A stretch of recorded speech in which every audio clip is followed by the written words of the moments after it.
babies. Buzz, babies, we're back for another Wednesday night live craziness, whatever it is that we do here. You know, we're here to talk about some awesome indie comics that are currently being crowdfunded. I've got some real talented writers in the house tonight to talk about their ongoing projects, and you know, we're gonna have a good time. We're gonna talk comics and talk life and you know, we want to get good comics into the hands of fans. That's the goal here at Blake's Buzz, and that's what we try and do. So I'm going to go around the circle. I'm going to introduce everybody. We're going to hit the ground running in a sense. First up, we're going to go with Mr. Michael Katz. How you doing tonight, sir? Hey, doing good. I told you at the intro, I'm a lawyer by day, so I got my great Daredevil T-shirt. That is an actual super badass T-shirt, by the way. Yeah, I was so psyched when he showed up in the Spider-Man movie too. That was the best. That's awesome. Yeah, like that shocked me too. And I guess there was like that tweet, or he said something on the internet, and he was like, he like wore a hat and sunglasses and like kind of was trying to be incognito, and he like went to a viewing of the movie. And at Marvel movies, that's like the deal, something happens or someone shows up and everybody's like, yeah, woo. And like I guess like with the theater he was in, like when that happened, like no one did anything and he got like all self-conscious. And I was like, man, whatever, you still have a fucking gnarly 3-season Netflix like beautiful comic book series to fall back on. So but anyway, yeah, like that's awesome. Awesome shirt, awesome shirt, awesome writer, awesome comics. Michael's just hitting all the goddamn notes tonight. Special shout out to Ignacio who's popping in the chat. It's his fucking motherfucking birthday today. So you know what everybody should do? Everybody should go to the Scout Comics website and buy the issue 2 web store variant, which he fucking drew masterfully. You should buy that, and then you should take a picture of it when it comes to your house and in the wonderfully packed envelope they send it in. You're wrapped in their little yellow bag and all that. You should take a picture of it. You should tag him on the internet and remind everybody how fucking awesomely talented he is, so that he keeps getting super badass jobs and making cool covers like that. That's just my opinion, though. I mean, you can listen to me and tell me to go fuck myself, one or the other. It's fine. It's fine. Bearded Comic Bros in the house. What's up, sir? Thank you for tuning in. Love you. Love your show. Wish I had a nice wife to do cool comic book shows with. I just have my dogs and they don't behave. I can't even get them on camera. Cupcake Comic Reviews in the house. What's up, sir? Thank you for tuning in. Hello, everyone. Ignacio Nitz, I appreciate you, man. You're all good people. Anyways, we got people in the chat. That's awesome. Thanks for showing up, everybody. Woo! We're not a failure. We're not a failure here on Blake's Buzz Live. Next up, Daniel.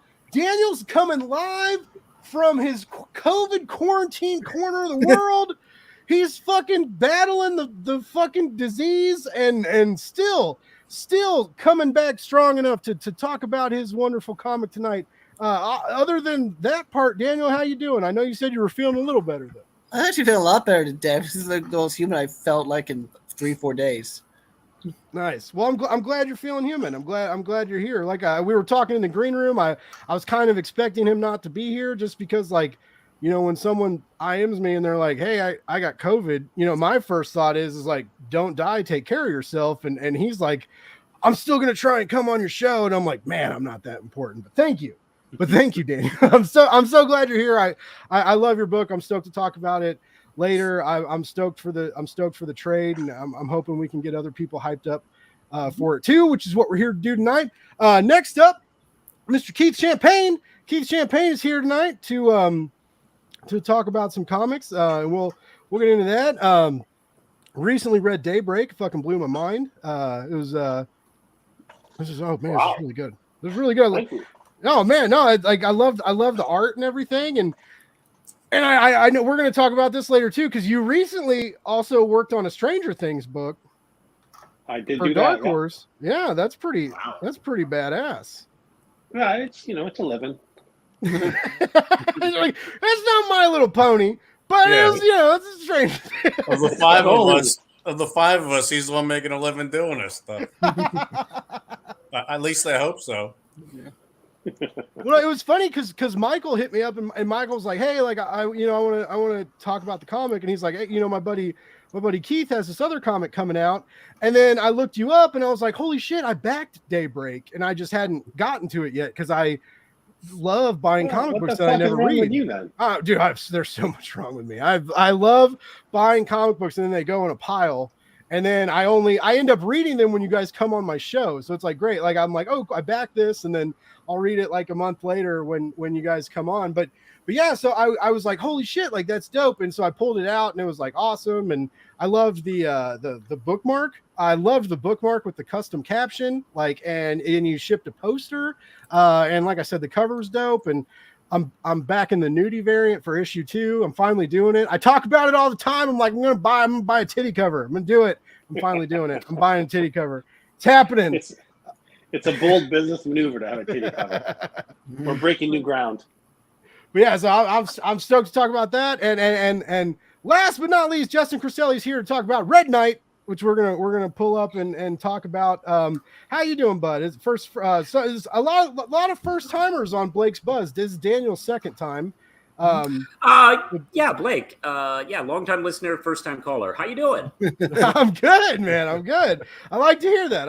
Yeah, no, we've talked on the Twitters and stuff a lot. I'm glad we finally got to make this happen. I am really anybody who hits me up, anybody who asks me for reviews, anybody who interacts with me knows I fucking suck at answering emails and DMs. I'm so bad. I'm so sorry.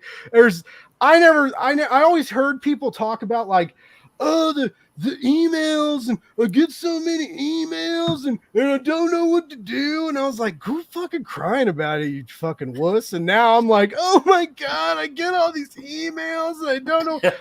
My personal Gmail had over 5,000 emails in it like a month ago. And I finally just deleted I was like, I'm starting fresh. I'm going to delete. I went through and found like the important stuff and saved it. And I was like, I'm deleting everything. And then I deleted everything. And now I broke 1,000 emails again. I'm like, what the fuck? And I'm pretty sure 749 of them are Kickstarter update emails that I just need to like go through and fucking get rid of that shit. But yeah, anyways, Anyway, all right. So I'm trying to get better at interacting with our live audience and interacting with my guests and interacting with myself. Live streaming is hard. I don't know if anybody ever told you guys this, but it's one of the hardest jobs out there. You know, there's, not all heroes wear capes, right? Some of us wear headsets and speak into a microphone. No, I'm kidding. It's not that hard. But I do get distracted. Yes, you should keep her around. I love when you guys they have such a good banner on Beard Comic Bro, and there's a few months ago they did a blooper reel that fucking cracked me up. You guys should look that up on YouTube. It's very, very funny. We're gonna make you spend money, Dan. We're gonna make you fucking spend money tonight because I got some awesome stuff for you to check out. He loves backing what I tell him to. It's awesome. Unless you guys make a hardcover. If you make a hardcover, you don't want anything to fucking deal with you. He's a paperback fan. Mm-hmm. Johnny Fitz, thank you for popping in. Anytime you pop in, no matter how long, we appreciate you. Thank you so much. All right, so let's who wants to go first here? I'm gonna spin my finger and stop it. All right, Justin, you were the last one we talked to. Let's start with you, man. Red Knight is your baby. It's very you've got 5 issues and a free comic book day issue, which I want to talk about. But it's funny because initially in your first issue you say 1 of 3, and then you're now at 5 issues for the trade. So you went even longer. Like you deceived us, you tricked us. You're muted. Yeah. You're muted. Anyway, yes, I've gone even further. I even have issue 6 out. It's been a series I've wanted to do literally since high school, nearly all my life. And I have kind of a plan for an ongoing, and this is kind of the book I've always wanted to do. And you're right to call it my baby. It's definitely the firstborn child out of my creative streak. And yeah, he is a young superhero. He lives in my hometown of Norfolk, Virginia. And he has grown up in a universe of superheroes, much like you used to. And of course, that permeates through the culture. And he grew up a fan of superheroes and various characters and always wanted to be one. But, of course, never would happen to him until something happens to him, giving him super strength. And he relays this idea to his friends and to his uncle, Nathan R. Anderson, who is this he's a little bit of a loser, but he is all in on this idea. So he starts kick bashing non-lethal gadgets for him, he's like Batman on a budget, no money whatsoever, but let's duct tape this gun together and shit like that. So anyway, he gets started and he gets his ass kicked because he has no idea what he's doing, even though he has these things. And he gains the attention of the mafia and the police department. The police department has units designed to take guys out like him because he is a unregistered hero. You have to have a license in order to be a superhero in his universe. And you can get a license easy. You can sign up with the government and they just ship you wherever and send you on whatever missions they want to. Or you're rich and you can afford to be a contractor and, pay hundreds of thousands of dollars a year. And he doesn't have that money either. So he's kind of shit out of luck on that. And he is he's kind of like a wanted man until the very police detective who's supposed to arrest him, Martha Brown, she comes up with a better idea. She's like, this guy, he's kind of got his heart in the right place. So she thinks maybe if she trains him how to fight crime under the table, he'll help her out in her cases. And that's the beginning of the series of him kind of trying to find his way.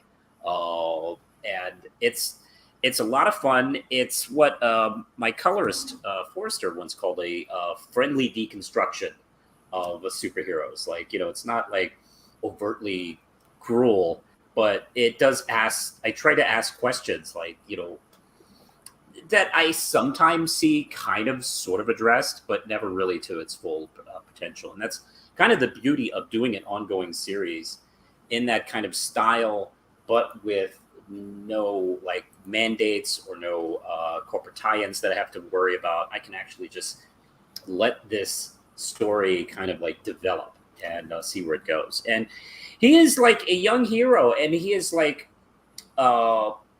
he's 23. He owns a bar that he had inherited from his parents. It used to be my dream. No wonder I like this comic so much. Oh man, it's so great. And the good news is his parents aren't dead. They're in Texas. So they just retired and went back to Dallas.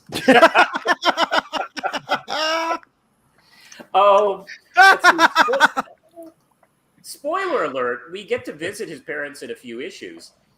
And his dad fucking hates Texas. He can't stand it. But his mom's from Texas, and they really had no plan B, so they just went there.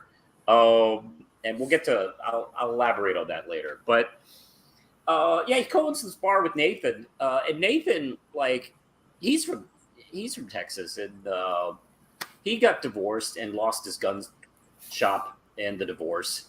And he had nothing really better to do than kind of support his nephew, and he's kind of been finding his way. And Todd McClane is a young guy who he's grown up, and he's very enthusiastic and optimistic of the things he's learned from his favorite superheroes. And as you watch this series, you'll see that his heroes have kind of become pretty jaded and have even started selling out, becoming either corporate or just signing up with the government and doing whatever, is ordered, just doing it for a paycheck. And they've kind of lost their way. And I'm kind of billing him as sort of the last optimistic man in a cynical world. Everyone's kind of, given up. And he's still kind of decided to fight the good fight as a young hero. And Where do you find your inspiration from talking about a world that's given up? Because that's just so I don't know, just pulled it outlandish. out of my ass. I Where don't did know that come where it from? came from. Where did that darkness come from? None of us have ever experienced anything like that I know before. it. No, I kid. I do want to know though. So Yeah. you are pulling in some interesting elements that we've seen before, but you're making them fresh and new. This idea of a super serum that can give you superpowers, right? Like we've seen Yes. that. We've seen this before.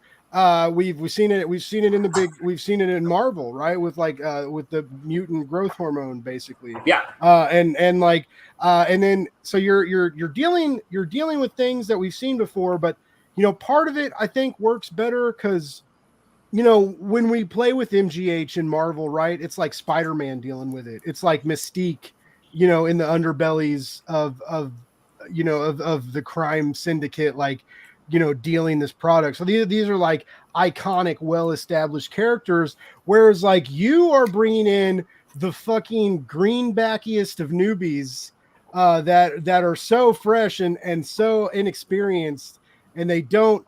I mean, fuck, man. In the first battle, like Red Knight, he doesn't even know he's bulletproof till he needs to know that he's bullet. So he's like, oh shit, thank God I'm bulletproof. And I love that. Like, I was like, that was great. Like, that's such a good moment of like, this person is trying to be a hero when they don't even know what kind of hero they can be yet. And in that instance, that's how I felt. You were keeping things fresh and making it your own. But what's that like? Writing these superhero tropes and making them your own and avoiding cliche and making things fresh. Like how hard, like you're already crowdfunding, man. You're like putting all this shit on your shoulders. You're out there doing your own thing, selling comic books out of the back of your car, basically, right? Like talking to fucking weirdos like me to get your comics, like hopefully like 5 more people back you for dealing with my weird shit. And like, but how do you what made you want to kind of go that route, and what's the struggle of being a writer and trying to stand out, right? In a superhero indie comic. And also, sorry, like this is the biggest, longest, annoyingest question. I'm sorry, I'm a terrible host. But like, how do you combat the superhero irritation in indie comics where they're like, you don't belong here, but you do belong. Like, so like That's so take it from okay. I'm glad you asked. I'll get to that question first, because that actually was something I was afraid of when I first started realizing that I would have to do this book as an indie book. Because like in the 90s, I thought of like maybe I could pitch it to like more professional publishers. I try to find like other like smaller publishers that were doing this type of stuff and just having no luck whatsoever. And they just had to just suck it up and go, I'm gonna have to just make this book. I hope you're still there. Are you still there? We lost Blake. Blake, take over hosting the show. Yeah. He's like, oh, okay, there we go. Hey, I hit the wrong button. We're good. Okay, good.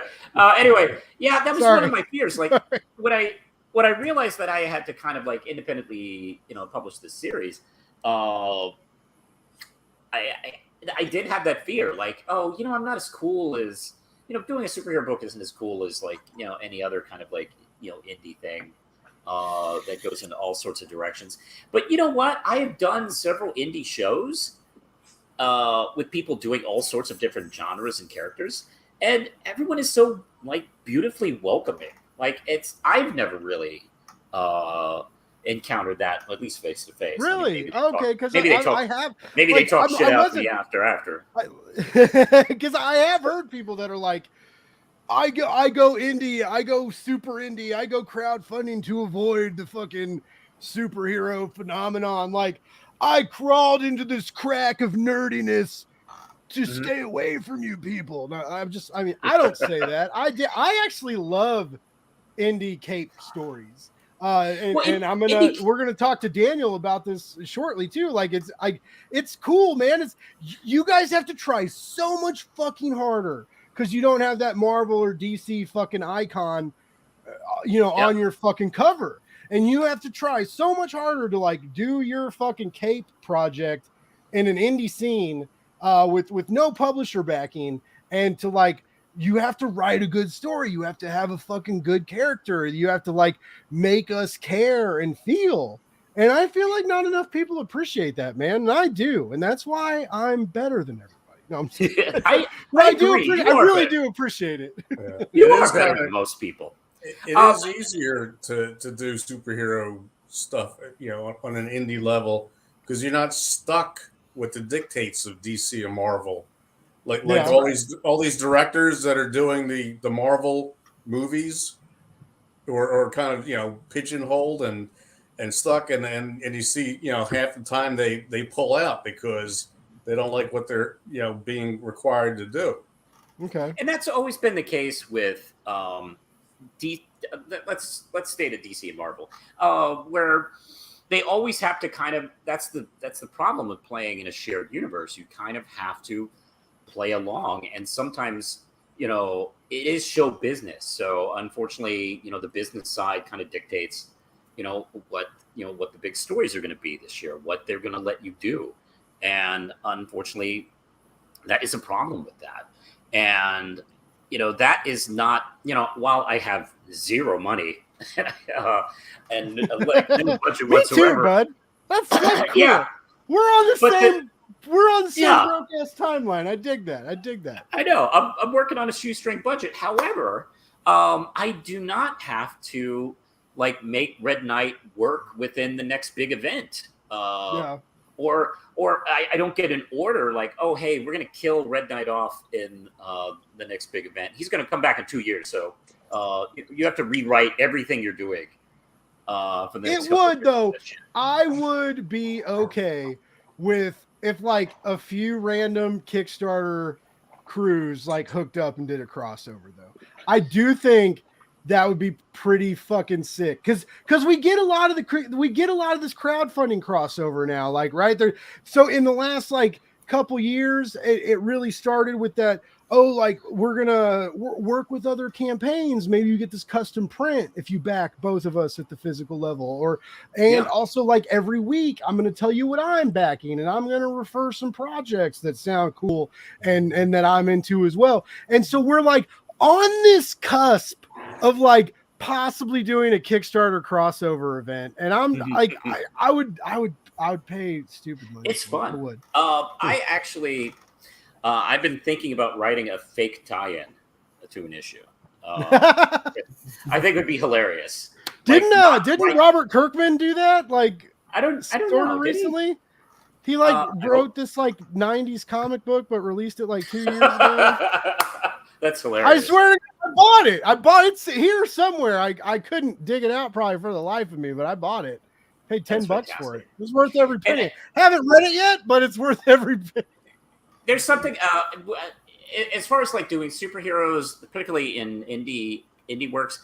I always tell people like who are afraid of like them just mining the same material that they've seen others. I usually tell people the same thing. Like, it doesn't matter if it's a particular story that's been told a few times. The important part of your writing and your art is you and your interpretation of that story. We've seen, the same sort of stories over and over again, but they have been made fresh because of the creator. And that's the thing you have to bring to it. Like, okay, we've seen 8 billion superhero stories. We've seen 8 billion vampire stories. What can you bring to the table that's different? What's your interpretation of that story? On that note, let me put you on the spot, baby. What are you trying to say? Yeah. What are you trying to say in the superhero world with Red Knight? I am trying to say, it's funny. This story just was about everything cool I wanted to do with superheroes when I first started, but it's actually turned into this anti-authoritarian story, which I will eventually peel away layers to that story as we go on in the series. But It's, Todd McLean really wants this. He really wants to be a superhero. It's the thing he's always wanted to do. He kind of sucks at everything else. He actually isn't bad at making drinks. That's because he's come from a bar family. But he mostly sucks at everything else. And this is the one thing he's always wanted to do. And once he gets into it, he realizes it's way different than he ever thought it could be. And it's much harder. It's more complex. It's a lot more petty. It's a lot of the stories and mythic tales he's been told are bullshit. And, he's got to decide, if he could, keep doing what he wants to do. If this is truly what he wants to do with his life. And kind of that's his story. And will he rise? It's actually like a really good metaphor for people that spend their life wanting to be a comic book creator and breaking into the industry and then realizing that, hey, there's a lot more to this than just drawing the funny books. It works as a nice metaphor there. It really does, because I'm that fucking person. Okay. This is the bullshit of like trying to break into comics, right? Like, so I just loved comics and I started talking about them online, right? And then like a handful of people started following me, and I did one tweet reviews, right? And it was like it was like trying real hard in one tweet to tell people why they should buy a comic, and then also tag all the creators, right? So that like hopefully someone retweets you, and then like these people you admire, right, like notice you, and they're like, oh, thanks for writing this tweet. And it's funny because you think about it and you're like, oh, like you wrote this tweet, but like you're limited on characters, right? So like there's sometimes where like you have like 5 characters over and you're trying to like really edit the fuck out of this tweet and cut anything you can possibly cut, right? So there's like this whole deal of that, and that's how I started. And then I was like, man, I'd really like to write a comic book. And then I was like, oh, what if we like start interviewing comic book creators? And then like I started talking to comic book creators, and I started like could talk to them about storytelling and talking about how they think, how like I basically like I pretend to be real friendly and promote your comics, but what I'm really doing is I'm just stealing your fucking ideas, guys. And I'm like, I'm going to hopefully one day use that for myself. But so, like I did this deal where I was like, oh, I'm going to try and get into the comic book industry. And then I was like, oh, but like I stumbled into comic books press. And then it's like, man, this is a lot harder than I thought it was going to be. And it's just, it's this adventure, and it's a rewarding adventure. Like anybody who's listening to me rant or complain, it's a rewarding adventure. Like getting to talk to talented people that create comic books, like Daybreak or Red Knight, right? Or like American Dreams. Like these are things that amaze us. Riot Earp, and which has a second chapter, which is one of the most glorious comic book shootouts that I've stumbled across in Riot Earp, and it's so crazy to like to get to talk to you guys. So again, like anytime I bitch or complain, like I am so grateful as a host and Comic Books Press, and to just it's an honor really to get to. Like it's fucking Wednesday night, man. I had a shitty day at work today. You know what? All day I got to think about. I was like, man, I'm gonna have a few fucking drinks tonight, and I'm gonna talk to some fucking talented ass studs who wrote some dope comics that I really got into. And like that, just me today, like that made me excited. It made me happy. And so I just, anyways, I'm here to interview you guys, not interview me and my bullshit. But no, I appreciate that notice of like it is a metaphor of like, the rise of the superhero, the learning to be a hero, compared to like trying to break into a new field, because that's what a new fucking hero's doing. Look at how great like Miss Marvel did on Disney Plus. Like it was a new hero trying to break into a big scene. And then what did she do? She fucking rocked our fucking socks off and like stumbled in there and like outdid fucking Doctor Strange and fucking outdid Captain America and fucking like Thor smash who? Fuck you, man. Like in big and what? Like anyway, so that's I like that, like the notion of breaking into something and being able to execute that on the page is really inspiring, and you did that in the first few issues of Red Knight, and that's, you know, back to my previous question, I think that's how you're standing out in the superhero world. Thank you, and that of course reflects onto the supporting characters. Detective Martha Brown, his uncle Nathan, a few of the heroes' side characters, and even villains. You will see them react to this same kind of problem that he is encountering, and you'll see the heroes he grew up with, and how they've handled years of being in the system, and how it's affected them, and have they risen or not on you know, the challenges they faced. And you know, because like Todd's favorite hero is Captain Danger, and he's this this great, like, optimistic hero for him growing up. And you know, he has gone through, you know, some terrible, like, political shit, and you know, he can't punch political shit, and you know, how has that, you know, affected him?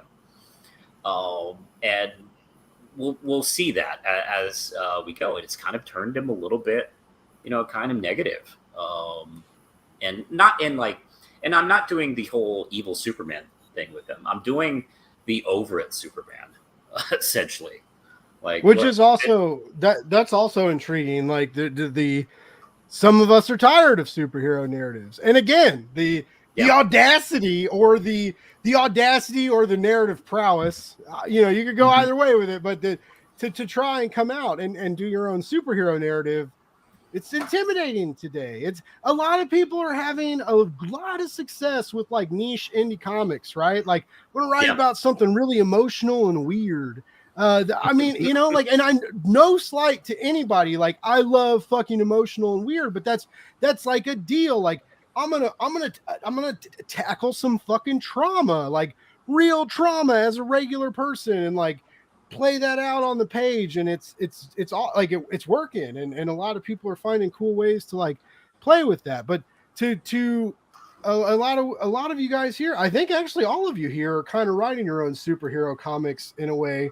You know, some of them are more grounded, like in Riot Earp, even though it's 30 years in the future. But like it's interesting that all of you guys have these like big ideas of heroes and what that means, right? And how it plays out in the world. And I think moving on, I think next I want to talk. Let's see. You know what? I think I want to go. I think I want to maneuver here to Daybreak, because Daybreak, the end of issue 1 of Daybreak, we really saw a really deeply human thing that so many of us are scared of, and so many of us deal with in our own lives, or like someone we're close to or related to.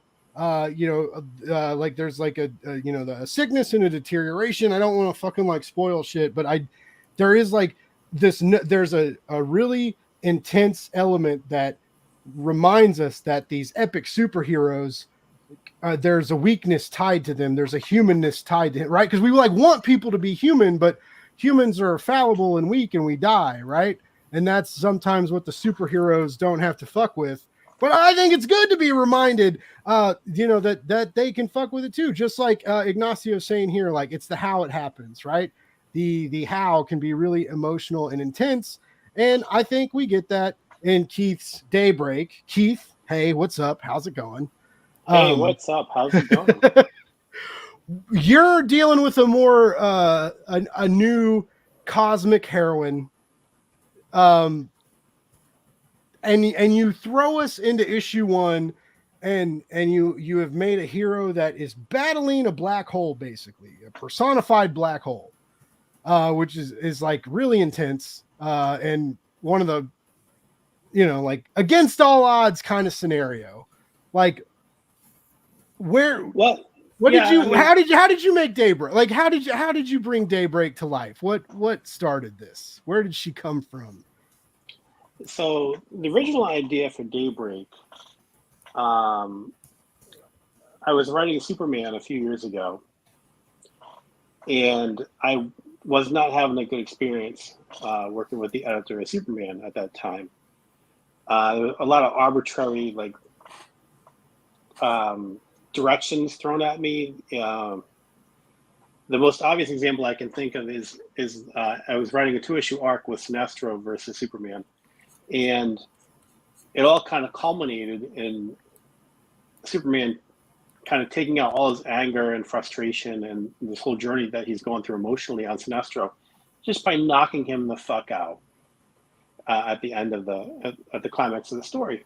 Like really And knock his fucking mustache off his face. just like knock he his deserves. mustache into orbit.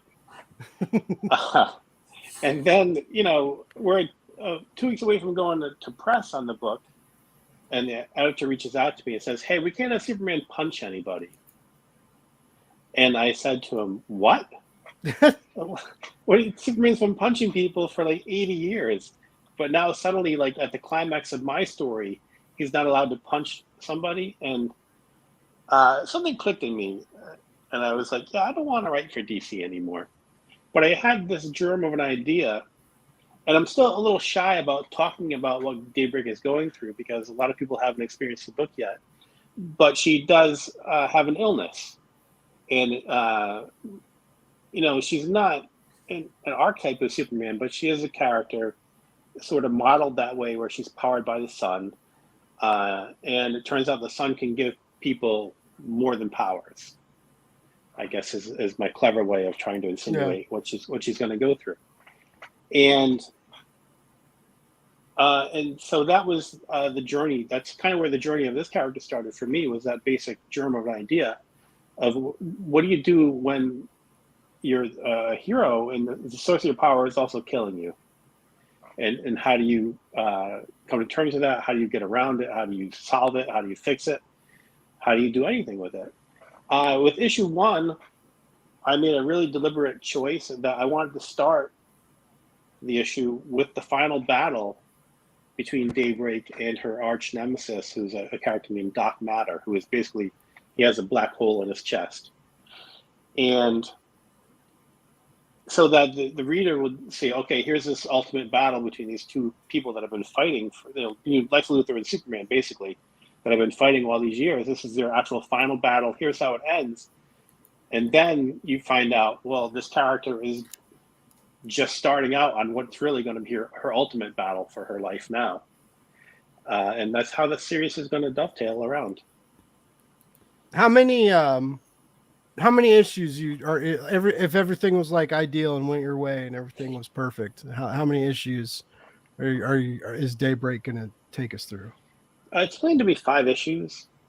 And then, there's a lot of secondary characters, both in Daybreak and that I'd like to play with. I'd like to do a Doc Matter series. Oh, do like some spin-offs in the same universe? Yeah. So just Dude, kind of out a little bit. I just talked about that earlier, like not just events, but like same universe stuff. Like that shit makes me excited. Adam Barnhart, who was on my show, who's doing like the shit. We call it the Shit Show universe because his comic is from Scotland. It's called Shit Show, and every time you say it, he's like, "Man, I fucked up. I don't really want it to be the Shit Show universe." It's like, but I don't, like that's the title of your comic, so it's hard not to call it that. But I'm stoked for that shit. Like I want more of that, and I think it works for the Kickstarter element too, because the longer you're on Kickstarter, people follow you, right? Like some of you are lucky enough to have a following already, which I think helped you out, a little bit, doing some big 2 work previously. But, like once you gain like a following on Kickstarter, like people are going to roll with you. Even if you throw out something weird, they're like, well, we've backed the last 3 or 4, like, like I'm going to keep going. And so I think Kickstarter is a good way to do that, to like do spin-offs and alternate, character or like, minor character stories or a villain mini-series, right? Like I think Kickstarter is a good place for that. So I think that's a smart thing. I agree with that 100%. And also I like the amount of control that Kickstarter gives me over my story. Yeah. I don't like, I've written like big crossover stuff for DC, like Countdown Arena, where there is, 10 different editors telling me to change things 14 times a day and it's just real quick to interrupt you. This earlier we mentioned the nudie cover. This is the one I backed. But it's like, look at it. She's like against the sun. It's not like this has class. This has fucking class to it. This is art. She's my opinion. She's powering up. Anyway, sorry to interrupt. This is a beautiful $20 Virgin variant. Why not? So do we think Superman does the same thing? I hope so. I hope so. Yeah. And if DC weren't fucking cowards, they would print Superman's dick in the sunlight like they printed Batman's dick in the cave and deleted it from us. And they took Bruce Wayne's dick from us. They can't take it out of my mind. They over-inked it and ruined it and reprinted it. Ladies and gentlemen, I'm sorry. Oh, Blake, I still can't believe that happened. I thought she was Jewish, though. It still like boggles my mind that they did that. And what's funny is I'm reading very slowly. I'm reading Longbow Hunter Saga, and there's fucking like assault and fucking drug use and criminal trafficking and nakedness and sex and all this shit in this fucking old Green Arrow book from like the fucking like late 80s, early 90s. And they got to do whatever they want, but you can't show Batman's dick. I guess I just don't get comics, guys. I think it's less that and more that's the only thing people would talk about. Yeah, right. Yeah. So like it overshadows exactly every DC comic that came out that week. Anyways, dude, I'm gonna draw you a picture of Batman's dick. Okay. I feel bad for you. Someone please, artist, friends of the show. Anyway, but no, I like this. I just think this is like I've seen a lot of like overly like intense nudie covers, and I really think this is like classy and intriguing, and it really. After reading issue 1, like the vulnerability of the character is a very intriguing aspect of your narrative, and then to like have like a nude variant that's like, when we're like nude, we're vulnerable, and like everybody like knows all about us, right? There's like no barriers between us and the world. I'm thinking way too deep into this, but anyway, that's why I'm giving this guy $20 for his next comic. That's all I'm saying is you should buy it. Just buy it. Just get it. It's $20. What else are you gonna do? Anyway, sorry, Keith. Sorry, Keith. No, it's too. I like what you said about the vulnerability and the kind of the humanity of the character too. Because what I've realized, and I've been doing superhero comics for almost 30 years, and most of that time with DC and Marvel, is that like the powers don't matter. It's really like the kind of story that you tell, and it's about the people that have the powers more than anything else. I like to try to approach these books as if like these are just normal people who can do some cool shit. Yes. But they still have they have the same problems and the same, baggage on their shoulders and the same relationship dynamics that we do. Yes. And the superpowers become a way to explore those things in a metaphorical way. Dude, you and me are vibing right now. Oh, dude, we're gonna. Yes, I think that's so like that's why I love independent superhero comics, because I feel like you guys get more of a chance to do that. With Big 2 stuff, like the hard emotional beat, it kind of like depends on the month and season of the year. So I feel like, it has to be like seasonally efficient, and if we have like a love story, we should publish it close to February, and or something stupid like that, right?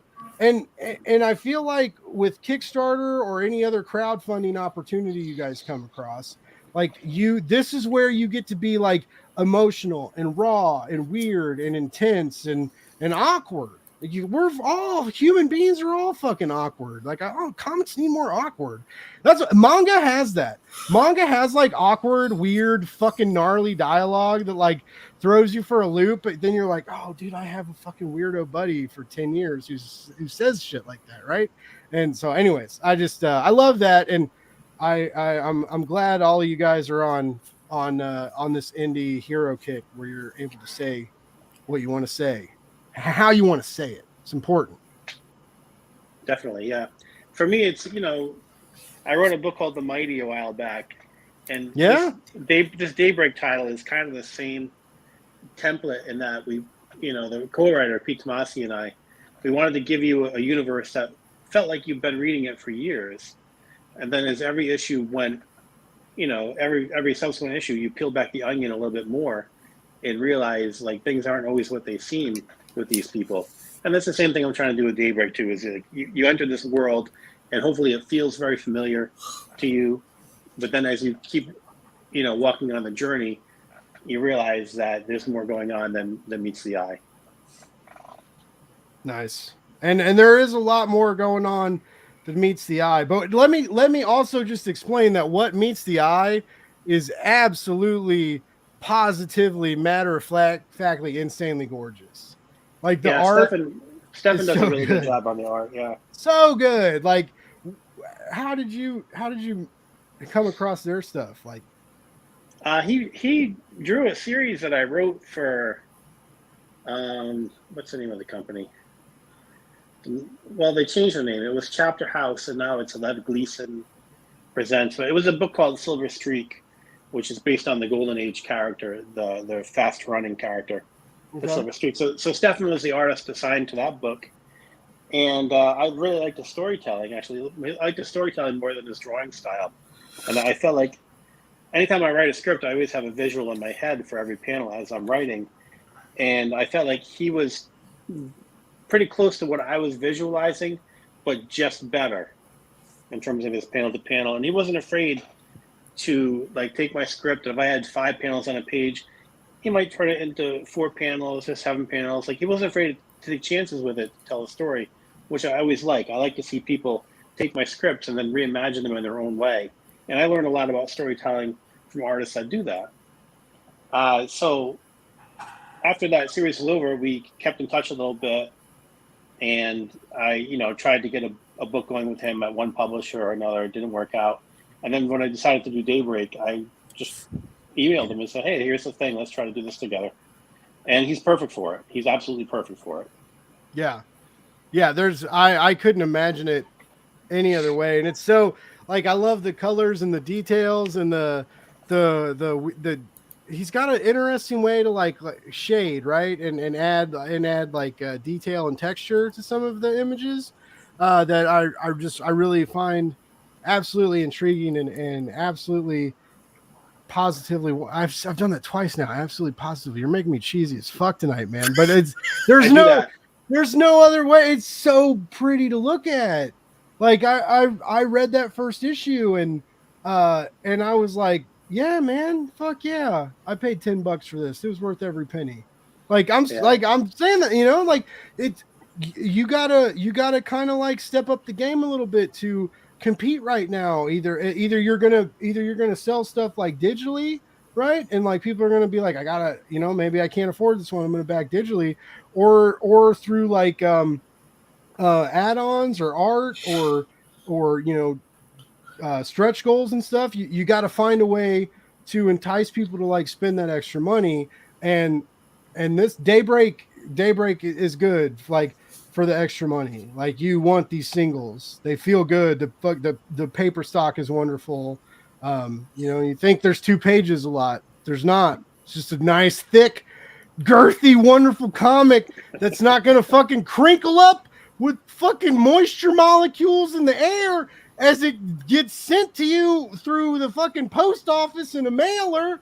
Anyway, no, it's a good. Can I use that nice thick girthy comic as like a pull quote for the dude? Yes, anybody who knows Blake's Buzz right now, like I'm like a slut for pull quotes. Like I like put me on your comic. I'm starting to get stuff in the mail with my name on it. It's fucking crazy. It's crazy. It's nuts.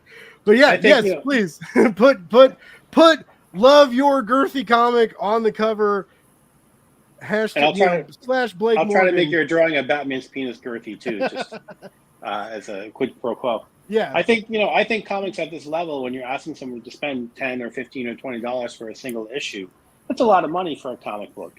Yeah, and so we try to at least make it worth it by having a thicker paper stock. Just make it feel a little more high quality. I almost feel like a prestige format book. That's how thick the paper is. And I think like with issue 2, Stefan especially, like he really upped his color work quite a bit. It's at least I haven't seen it printed yet, but on the screen, It's really beautiful. Nice. And I feel like so we've got a couple campaigns.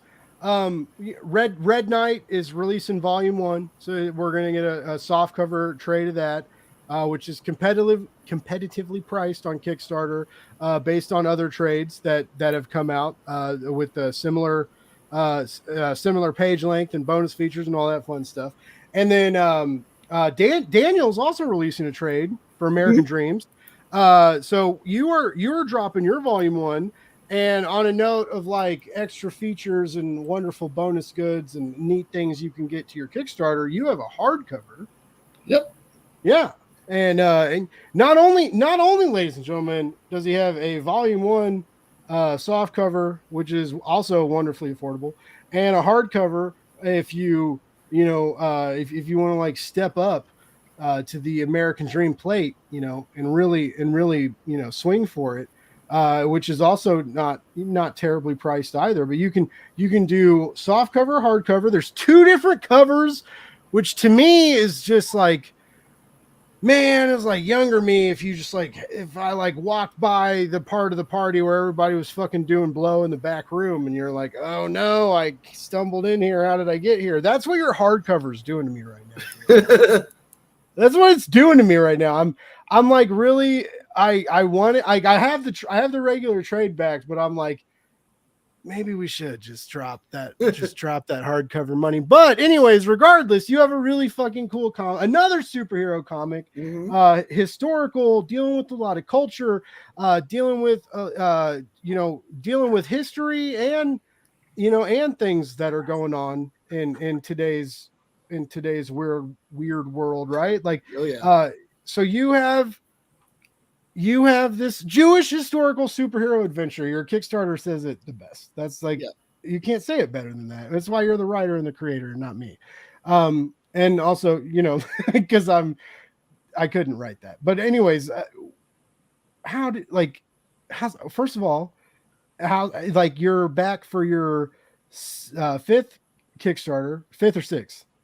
I think it's the 5th. 5th. All right. So your 5th Kickstarter. 4th. The 4th. Okay. 4th by myself. Yeah. So your Arc 1 Volume 1 Trade 1 is here for the world. It's here for people to. This is a good point, right, for Kickstarters, because you can. It's a nice time to pick up new readers, right? You're like, ooh, I have this Volume 1. I have this whole collection. Like, you can get it. You can get it and read this whole story now. Yeah. And also the fans of yours that have known this comic for a while, that have hung out, that have been backing every time. So like they have tasty treats. New readers have tasty treats. So many people are going to get to know your superhero. How's that feel right now, bud? Really good. It's like everyone like, because everyone's saying, like, everyone just keeps going, oh, there's no indie love for superheroes, but like give them like a new twist on it, and they just love it. Yeah. Because a lot of people are like, oh, because there's some people who do indie comics where that's mainly like a 1-to-1 translation from a but like it's like when you find that like spark of madness that just clicks for your take, it works. Now you're coming off like you've been like busy on Kickstarter lately too. Like, you've been in some anthologies, you've been doing some like other projects, and now you're coming back to your baby. Yeah. And so like, does it feel good to be home, or are you right now like, I really need a fucking break, and I'm like, you're funded, so you're like good to go? It's a little bit of I'm home. It's my it's my big first collected edition of my firstborn, so to speak. It's a great feeling. It's an accomplishment. But at the same time, I was like, I think I don't need like I can't believe. At the same time, like, I can't believe I was thinking of doing 3 Kickstarters this year of my own stuff. No, after this Kickstarter, after Night Rough this Night Rough are totally fulfilled. No, take the rest of the year off. Good. I'm glad. You should, because you've been. It seems to me like, as an outsider, right? It seems really exciting and cool, and like, you're like, ooh, man, like, I want all this, like, I would love to have all this going on simultaneously, and also be working on this and that. But I also understand how, like, absolutely emotionally taxing that would be. Yeah, and like, you're still like you have like a day job too, and you're like also doing this. You have like you're working 2 full-time jobs, one out of love, one out of necessity, and obviously most likely giving the loved one more attention, right? Like I feel like you're like oh, sucks I didn't sleep tonight, I'll deal with it, but like you had to get this done. I feel like you're on that level right now, but I also feel like it's paying off. Like I also got like 20 different things up in the air. It's like, okay, so like at the point where I was like, okay, you have to yourself a little too thin. It's like I got this, I got Night Wrath, I got Creatures vs. Aliens, I got Sunny, I got a bunch of other stuff I'm working on in the background. I got a couple pitches I'm working on. It's like just slaying the goddamn game right now. Just all over. At the same time, it's like I think to myself, am I just like overextending myself to the point where I'm like, I wish I had the camera on. Could you just see my expression when I just did that kind of cartoon face? I've done enough streams for you. I know you're excited, Face. I've been there. I've seen you get amped up before. Yeah, I got Terrificon next week. Oh, we had an earlier comment about which obviously I think is probably not. Yeah, it's about the signing. I was supposed to do this weekend. Yes, and then Plague. Yeah, and so I had to move that to the 13th of August. So it's going to be. So you're still going to do one. It's just delayed. It's just delayed by a couple weeks. Okay. Knock on wood. Shout out to hey, you can always come late as long as you're here. We'll be talking. That's all we do. We just talk. It's mostly me. I don't know how to shut up, but it's fine. Someone's going to be talking. You can tune in late. Anyways, sorry, Daniel. But so all right, so you're delaying your signing, which is cool. Like I'm glad you're still getting to do that. Because I feel like that would be like fun, right? To like sit in a comic book shop and like people come in and like you show them this comic book and then you sign it, right? That's like your con table experience, except it's not as expensive and it's local, or maybe you only have to drive an hour. It's a little bit easier. 4 hours, but yeah. All right, 4 hours. That's still a drive, but okay. So someone posted on Twitter today, someone who's been on the show before, who's done some books, and his like. To like do everything correctly, right? Hotel room, food, costs, tabling, all your shit, like all these costs added up. Like SDCC was like $6,000. Yeah. And I took a lot of it. It's like, there's no way I can do SDCC. Well, he's also doing small press table, which I don't know if that's an extra cost. Okay. Yeah. But like SDCC, I could not afford at this point. Like I signed up for New York Comic Con, but because I live in New York City, I don't have to worry about hotel. So that's the whole expense I don't have to worry about. Okay. But I would still have to worry I got invited to I got offered a press pass to SDCC, but I fucking live in Kansas City, Missouri, and your boy's poor, and I don't know how. Like maybe I could have got a plane ticket and flown down there, but like eating and somewhere to stay, like that would have been like up in the air. Like, I was like, what do I do? What do I do when I get there? It's like I always make my table back. I rarely ever make back hotel, food, and travel. Okay. It's a slog. It's a great slog. You have a lot of fun. You make a lot of friends, a lot of fans, but it's still, at least in my point of the game, still a little pricey. Yeah.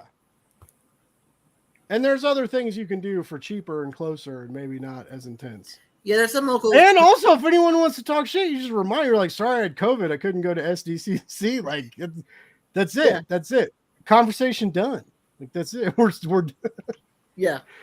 Also, side note, I missed on your pull quotes that one of our current guests, Justin Cristelli, says that American Dreams combines superheroes and American history and allows it to feel like a breath of fresh air.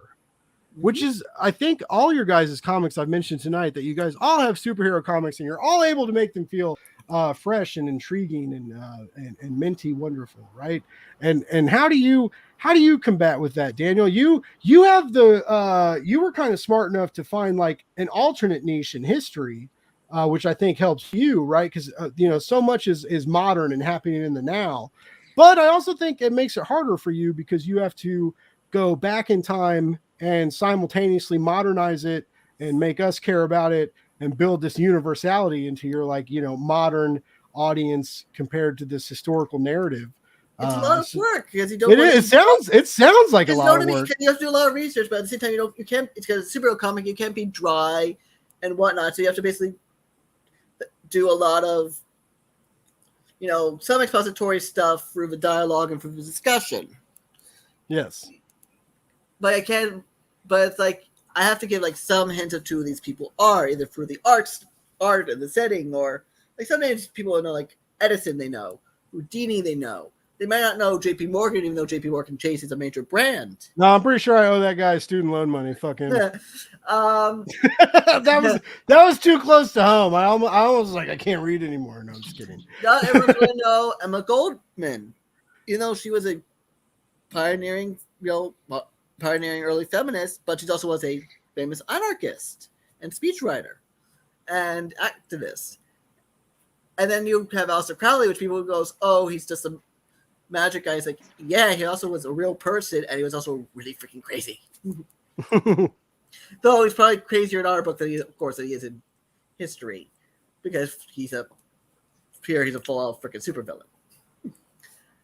But it's like you also like I'm bringing in for Arc 2 Teddy Roosevelt will start being a recurring figure, but he's not president yet. He's just governor. He's not even been nominated to be vice president yet. So I like how. Sorry to interrupt you, just real quick though. Like I really dig how you're like older, big, big two style of where you have like the penciler, the inker, the colorist, the letterer, and the variant artist. I love that you're just packing up this creative team with all the talent that you can find. Yeah. And I think your pages pay off at the end of the day for that. That's all I wanted to say. It's like I wanted to show like some of the pages. I didn't want to like reveal all the big secret, fun stuff yet. Because if you I also have it that if you just want to try a little sample of American Dreams, issue 1 is of course available in this version as your little sampler. And then, hey, one of our viewers right now says this looks super interesting. Jewish immigrant gains powers from Thomas Edison experiment. Neat idea to incorporate our real life history into this. Yes, don't just donate back. Like buy the digital if you need to. Pick up. You can. I think you can just get issue 1 if you want to just test it out. But no, Shreyas, sorry if I'm mispronouncing your name, but this comic is totally worth checking out. As are every other guest here tonight. Just throwing that out there. I don't know if I mentioned that enough. Everybody here is real fucking talented, and I don't know why they wanted to spend their Wednesday night with me, but I'm glad they did. But yeah, please check this comic out. It's rad. It's intriguing. It reminds me of like Gangs of New York with fucking superpowers. Is that an ignorant comparison? Because that's what it feels like to me. There's some influence to that, or some influence from the novel and musical Ragtime, which is set in a similar period. I guess to have some same historical figures. So I decided to go with more of the tact of, we're looking at a Jewish immigrant versus mainly a upper class white family in New Rochelle. Also, but at the same time, it's like Guys in New York is kind of referenced here because this is still the kind of the end of the heyday of the 5 Points area of New York City, which was the infamous slum that it was. Though, right now it's really funny because when I go to the 5 Points now, it's because that's where all the courts are. Got rid of basically the 5 Points and turned it into the courts and federal buildings area over time. How do you deal with juggling all these projects? Because I know you did some anthology work, but you also like you just mentioned, you just got done with another superhero.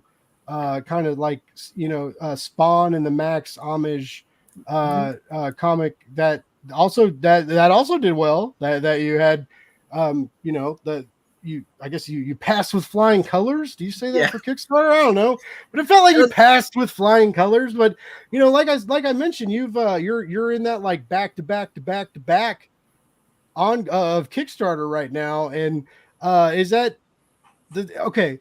For a new creator or someone who's listening right now who has a story idea, or if should you reach for the stars in a sense and keep hustling yes, this one did it, do another one. This one did it, do another one. This one did it, find somebody else. Yes, but have some, concept of how much you can do in a single year. Yeah. Like I could do if I continue to do an anthology, that's less energy for Kickstarter for me because I'm not the one running it. I can promote it, I can write for it, but at the end of the day, I am slightly detached. Yeah. But it's one of my own solo works. It's you put so much emotional energy to the point until you fun, and that's the point where you have the first. I can relax, and then you have to get stressed because now you want to hit all those stretch goals. So the stress comes back, and it's like it gets to the point where it's like I literally was talking to my friend, to Lori Foster, who is my fulfillment person. She also runs the Lucky Hero Studios. They have a couple. They have a Kickstarter on right now for Super. It's another superhero indie comic, and she and I are both like, yeah. After this Kickstarter ends, I'm not going to try maybe not to do another one until like March. Just to have where is that? So where's your next one going to pop up? No pressure. Like how long are you going to give yourself now? Because you've been busy, and then now this is your wrap up of volume 1. Well, issue 6 is drawn. I still need to get colored and lettered. Okay. I get the variant cover unless I have something in my back stock. Issue 7's being drawn when we can. Right now I have Creatures vs. Aliens 1 being colored. I need to get Static 1 colored. So you're not going to stop. It sounds like you're not going to take a break. I still need to. It's like I got all this stuff in the pipeline. I'm like, okay, I just need to figure out. You're like, fuck you, man. I got COVID and beat it, and I got 5 more issues in the backlog. We're hitting it now. We're not stopping. Yeah, but at the same time, it's like I'm down for the Kalban train. I need the break from Kickstarter just for like 5. No, fuck that. You said you can't do it. You said you can't do it. I'm now your damsel in distress. I'm tied down in a white flowing gown on the train tracks of your comic success, sir. And you better run me over, or I'm gonna be real sad about it. Oh. And then it gets quiet, it gets weird. That was all right. Fuck you guys. That's not putting a pause on the comic book work. It's putting just a pause on the Kickstarter, so I can just have a moment of No, I feel like you need it, like, because it's like exciting, and as a comic book creator, especially an indie one, you want to put. But I also need to get these books done before I can put it on. Until then, I can't do anything anyways. You're gonna get like 1 metric ton of like 4 different shipments of comic books dropped off at your front doorstep, and they're gonna be like, "Deal with this." Buy all those mailers, bud. I already am dealing with like when boxes come in for when I restock for cons and for this signing, which Cupcakes, it's Crystal Bay at the same place. It's like it's like I have to haul in each box individually, and I'm only getting like maybe 2-3 boxes tops. I was only on doing 2 so far, but they're heavy. They're heavy, and they're just like 5 issues of American Dreams, 1 issue of Night Raft, and their subsequent variants. But people don't seem to realize paper's heavy. It is. It's super heavy. That's why no one will ever help a fan of books move. They know we're fucking over 30. Like your pizza and beer isn't gonna make me feel better about carrying a fucking 8 long boxes down 2 flights of steps to put them in your basement or some shit, right? Like they know that now. We know that now. No, paper is heavy, and I know a lot of you guys you do this yourself, right? Like the idea of a fulfillment center is wonderful until you have to pay for it.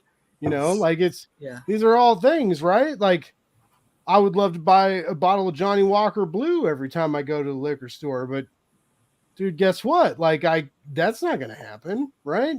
That's why I quit doing cocaine, because I couldn't afford it. What? Just kidding. That never happened. But everything costs money, and things get intense, and you guys have to deal with that as Kickstarter people, right? You have to deal like media mail just went up $1.50 or some shit, right? Like that just fucked all your guys' lives up. Yeah, and like.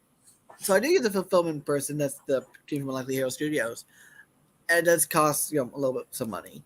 But because I have my day job, and I'm not home until after the post office closes because I have to take the subway back from Manhattan anyways. I'm not going to ask my poor parents to drag all this stuff to our local post office, which is this tiny, which I'm close to two post offices, but our closest one is like this little storefront that's a couple blocks away, and they're not going to want to deal with a huge volume of a bunch of media mailers. And it's easier to use a fulfillment person who has a little more access to bulk mailings and everything, but it's going to have a cost no matter what. Yeah. Which is why also in part I'm thinking of, when it comes to cons, reduce the amount of issues 2 through 5 American Dreams to have more trades. Yeah. Again, more weight, probably a little more expense, but it might be cheaper to have the trades printed than having a whole bunch of single issues printed. So it's a cost profit analysis that has to be done. I've wondered that. I want to, before we move on to our last but not least rioter, shoot 'em up, wonderfully semi-automatic American pastime comic that I'm just all about. But I want to ask you guys, because some of you guys have trades coming out, some of you guys have singles coming out, but all of you do the digital, right? So you give everybody gives someone an option of the digital, right? Some people now, I've seen a few campaigns. Sorry, I'm like, I just got all raspy. I fucking quit smoking cigarettes, but I sounded like I smoked a pack a day for a little bit. Some people, I've seen some people do only digital, right? And there's no physical option. What do you guys think as creatives?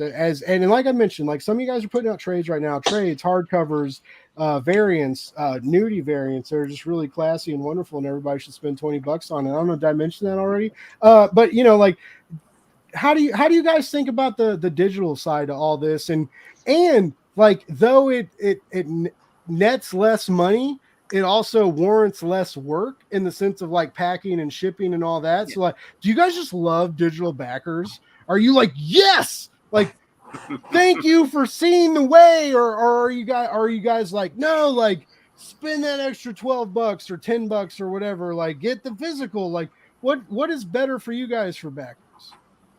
At my prices, digital actually nets me more money. Okay. Yeah. That's a good point. Because if you have your entire book done, it's pretty much profit. Whereas when it's the print versions, you have a lot of that money is still going to the printing and the shipping. Mm-hmm. So, yeah. Okay. Yeah, it's very tempting. Like with the Kickstarters I've been doing, it's the first thing that goes out. Like, I'll have it put together within a couple days. After the Kickstarter is successful, then I start sending out the comic to those backers. Whereas with print, I have to then get it printed. Yeah, and that can take a couple extra weeks. Yeah, well, and because you get like the test print, right? You get like baby shows up in the mail, and you look at it, and you're like, "Yep, that looks good." But it doesn't always look good, and it's not your guys' fault, and it's not the backer's fault, and it's not the colorist or artist or inker's fault. It's just sometimes the fucking printer gets fucked up and comes back, and you guys got to deal with that lump of shit in your fucking stocking on Christmas Eve, right? It's very tempting to just go completely digital. But I mean, of course, if you love having physical media, then it's a must. I am of the mindset of just making everything available.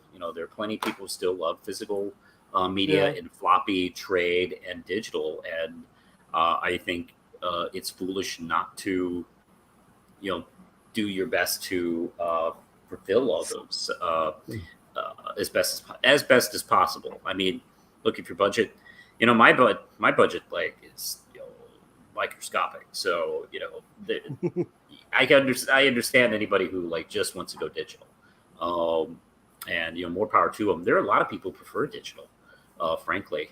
I'm not one of them, but I understand people love it. So I mean, of course, I'm going to make that available to them. I don't hate it. I just get distracted, right? Like, so like I get a lot of digital review copies and you don't see the stack piling up, right? Like my unread stack, like I get these books in the mail and I see them and I'm like, I'm looking at all these books everywhere and I'm like, why do you keep buying all these books? You got so much shit to read, but the digital's dangerous because you just download it, right? I have the hard drive filling up.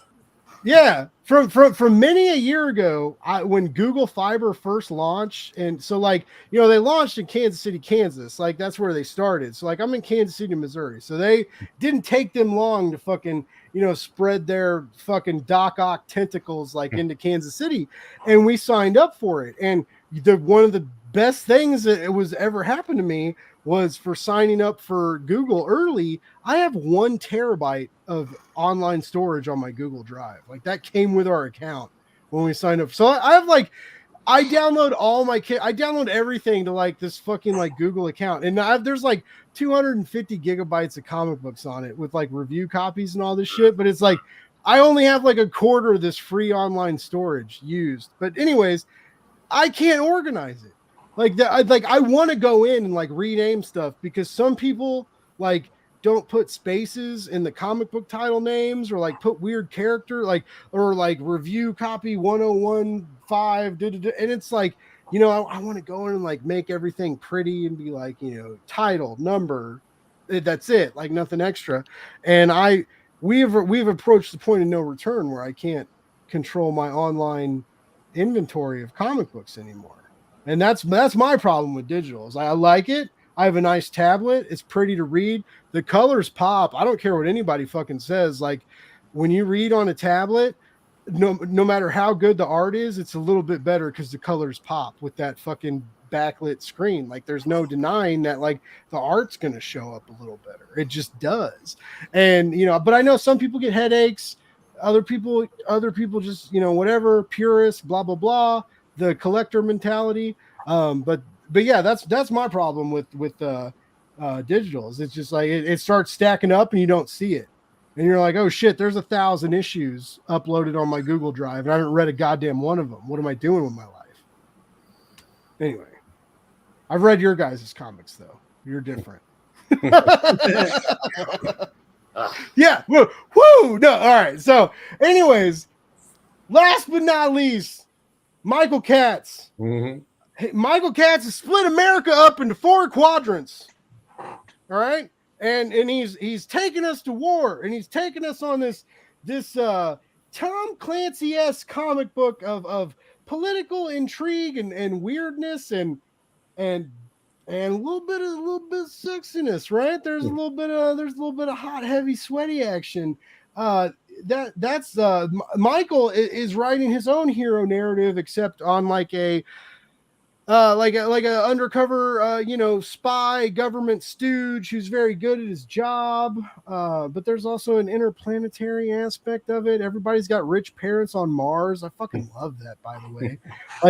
Like, what are you doing here? Like, my rich asshole parents are on Mars. I feel like saying that with some of my family because I'm like, they're all at church on Sunday. They're fucking weird.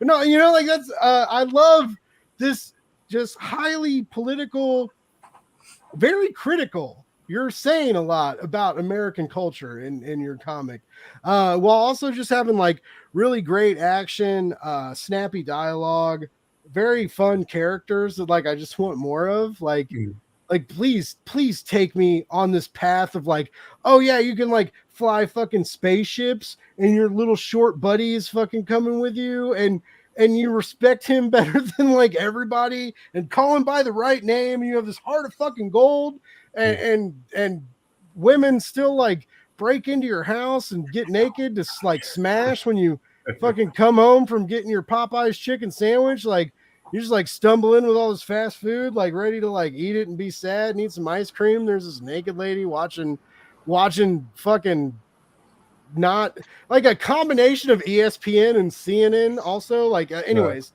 you have a really fucking nuts world that you made, man. Like, and it's so American. Like, it's so much more American than we even know that it's like more America than America. Your comic book is like double America in the best way. And like, how the fuck did you do that? Like, because it's just it screams. It's like, when like Kiefer Sutherland did 24, this like pisses on 24 and throws it in a trash compactor and then sets it on fire and throws it out in the middle of the street. And it's like, deal with that, neighbors. Fuck you. Like, that's just what I feel like that's what your comic book's doing, and it's great. Yeah, thanks. The idea is to actually predict the possible future, and the way things are heading, it could very well be the way the country is set up 30 years from now. The germ of the comic started about 2 years ago, and I started building the world first and then adding the characters. So, this was, around the time of the last presidential election. And I'm thinking, what if everybody got what they asked for? Nobody's and the clusterfuck that would ensue. yeah. Nobody's ever going to be completely happy. Even if you get everything you asked for, you're not going to be satisfied. So I have a country that's divided into 4 provinces. 2 Democratic run and 2 Republican run. And our character, Officer Earp, is a member of the California Highway Patrol. And he just keeps getting to these adventures that take him to different provinces, to different states. So we see what, these places might be like in the future if things keep going the way they're going. And in issue 2, I have him going to London, and as a matter of Brexit, destroying London or England economically, London becomes, owned by America. They become a colony of America. So kind of the reverse of what happened. The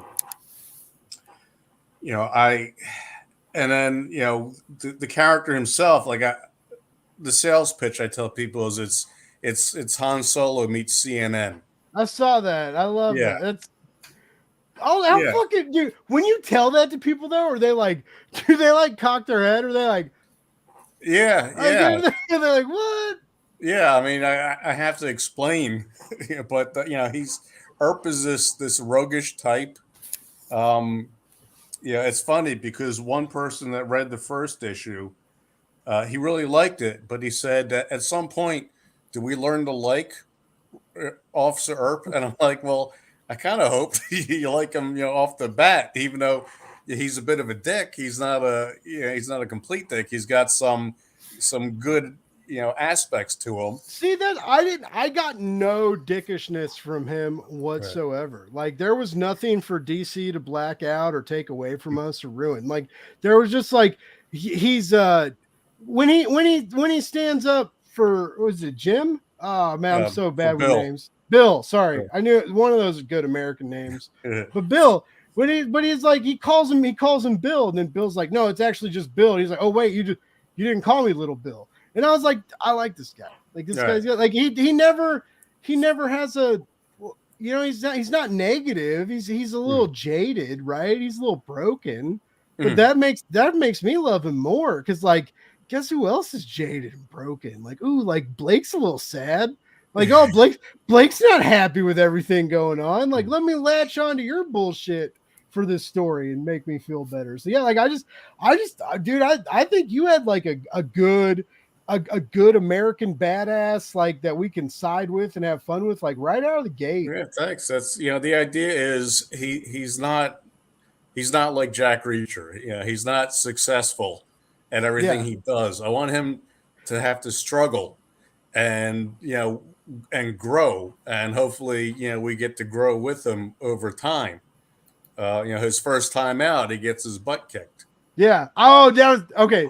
That was so good. And also, like, I love how you used your prose and dialogue to just nail his reputation. When like the chief of police is just telling him like, yeah, you can't fuck her either though, by the way. And then like, yeah, she'll like get you your keys, don't fuck her, please. And it was just like that joke nailed every fucking time. And it was so, and I was like, I like this guy. I was like, man, like I wish I had that charisma, right? Like I want to be the guy that everybody's like, Blake, settle down, man. Like you can't just fuck every woman in this room. And I'm like, bummer.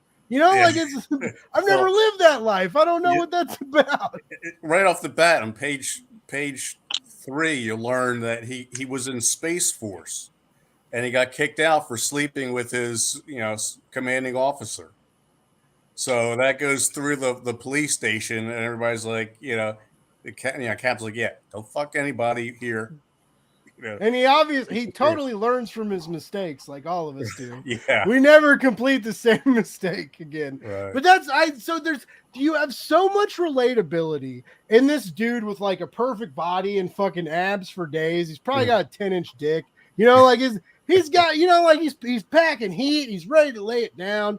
He gets his ass kicked the first time, but then he takes on a fucking whole coup, right? And like later and.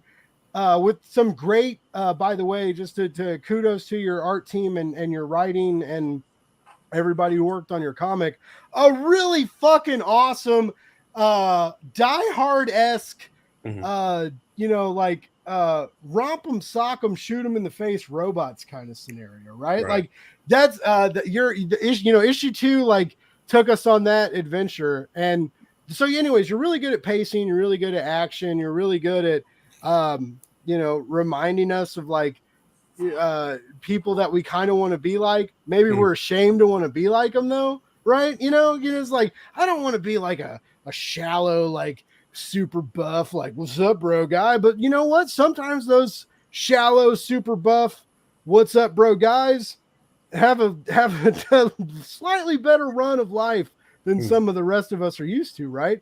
So there's a jealousy mechanic, there's a respect mechanic. Your main character like pulls us in a lot of different ways, but the magic of it is we want to be pulled there, and then you take us on like these other whole other scenarios and shootouts and political intensities after the fact, and like, dude, I just fucking love it. Like, where did you come from? Like, how did this happen? What were you thinking about one day when you were like, you know what? Like, Tom Clancy did this before. Jack Bauer did this. Some other people did this. I'm going to make it cooler because you did. And like, how the fuck did you do that? Like, you just like made it cooler. Well, everything I do, I like to have a good mix of humor and pathos. Okay. Because I want people to be able to relate, to the pathos, but be entertained by the humor and the action. And I've been, editing and writing stuff since 2002. And I've got some novels under my belt, and everything kind of follows the same formula. I want to show a big budget Hollywood movie in between the covers.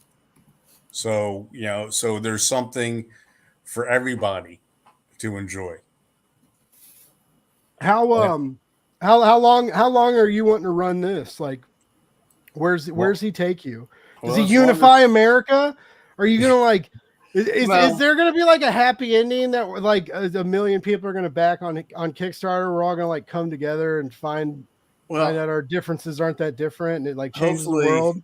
Yeah, I mean, like, please, Michael, we just do it. We kind of need it. Yeah, he's never running for president or king of the world. But I mean, like, I've got 14. See, it started out as writing it as a monthly. Okay. And I've got 14 issues in the can so far, and you're kind of doing double-sized physical releases, right? Yeah, I blame Keith because he talked me into Kickstarter. Okay. Because I had a publisher that was interested in publishing it, but they could only guarantee digital.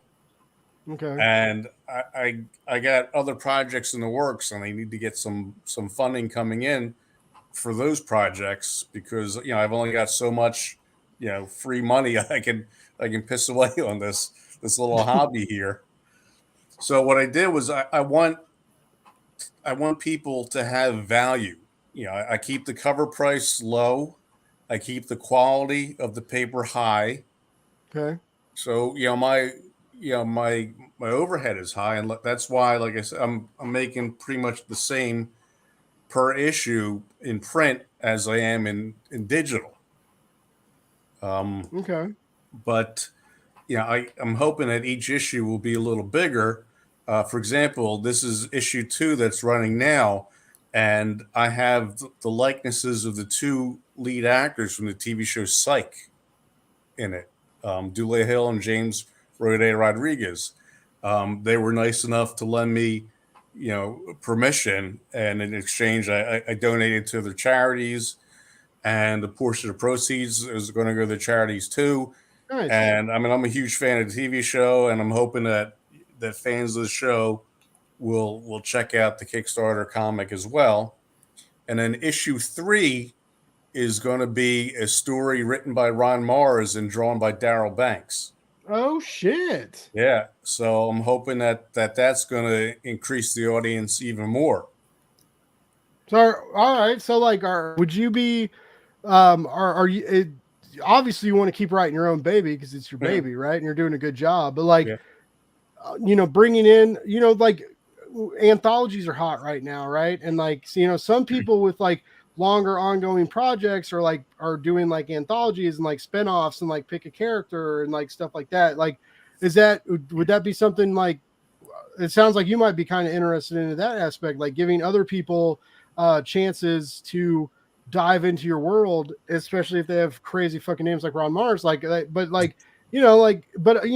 sure a lot of other people would reach out. There's the spy genre in comics is it's there, but it doesn't get as much attention as it deserves, right? Like I think it deserves more. It works good on the page. Like shootouts and high action are fun, and like political intrigue and that kind of weirdness and sexy times, right? Like it's with it works. We don't have to go like full blown like penetration for like 3 or 4 panels, but we can get like we can throw a little a little steamy action in every now and then, like let your artist have a little good time. Like that's cool.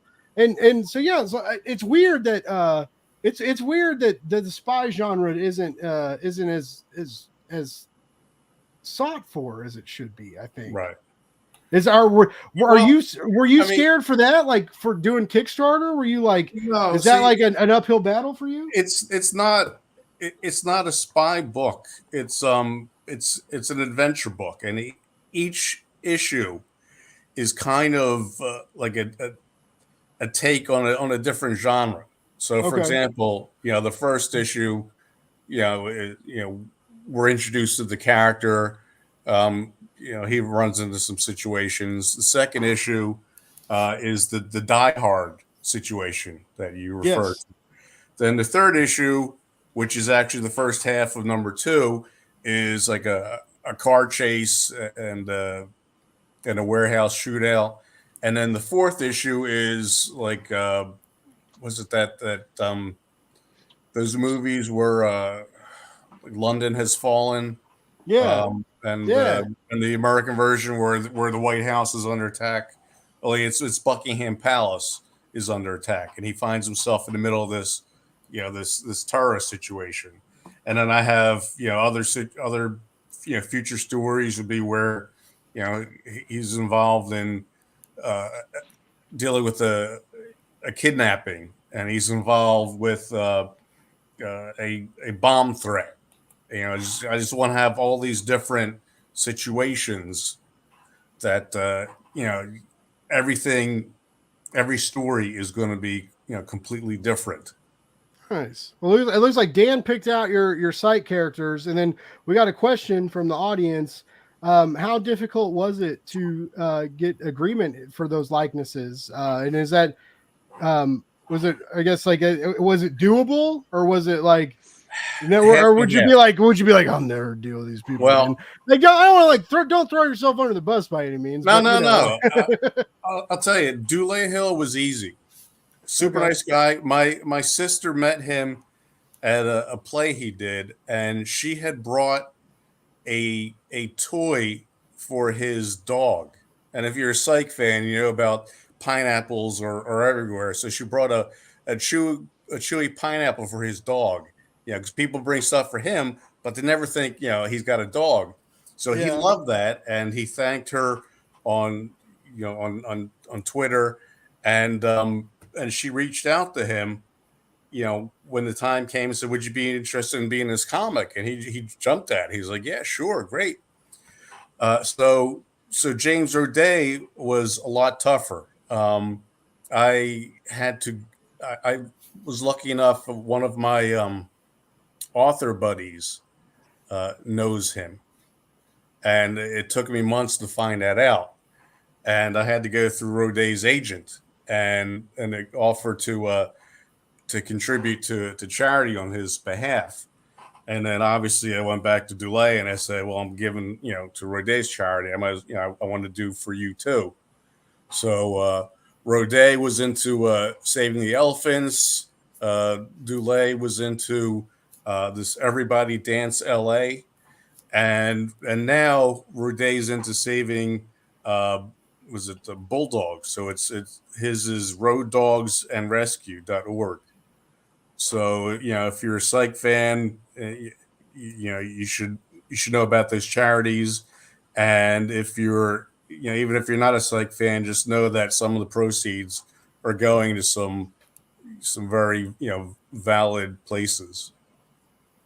That's so cool, man. I think everybody who knows me knows I love my fucking dogs. And I guarantee you, if someone mentioned if someone was like, oh, Blake this, Blake that, and they were like, oh, your dog Bruce, I saw that he ate your dad's dabs the other day. Is he okay? And I'd be like, yeah, no, he's great. He's just an idiot. But but I would totally be like, oh, you get a tear up than the previous email, fuck me, fuck my family, whatever. You talk about my dogs, and you're like, oh, hey, your dog's adorable. I'll be like, yeah, my dog is adorable. What's up? What can I do for you? Hi, my name is Blake. I would totally be right there. But yeah, I love this fucking comic. It's so fun and it's so bombastic, and it's nothing like what you think it's gonna be. It really isn't. It from the get-go, how dare sex be that easy? And how dare you try and take out snipers with rubber bullets? What are you fucking thinking? Right?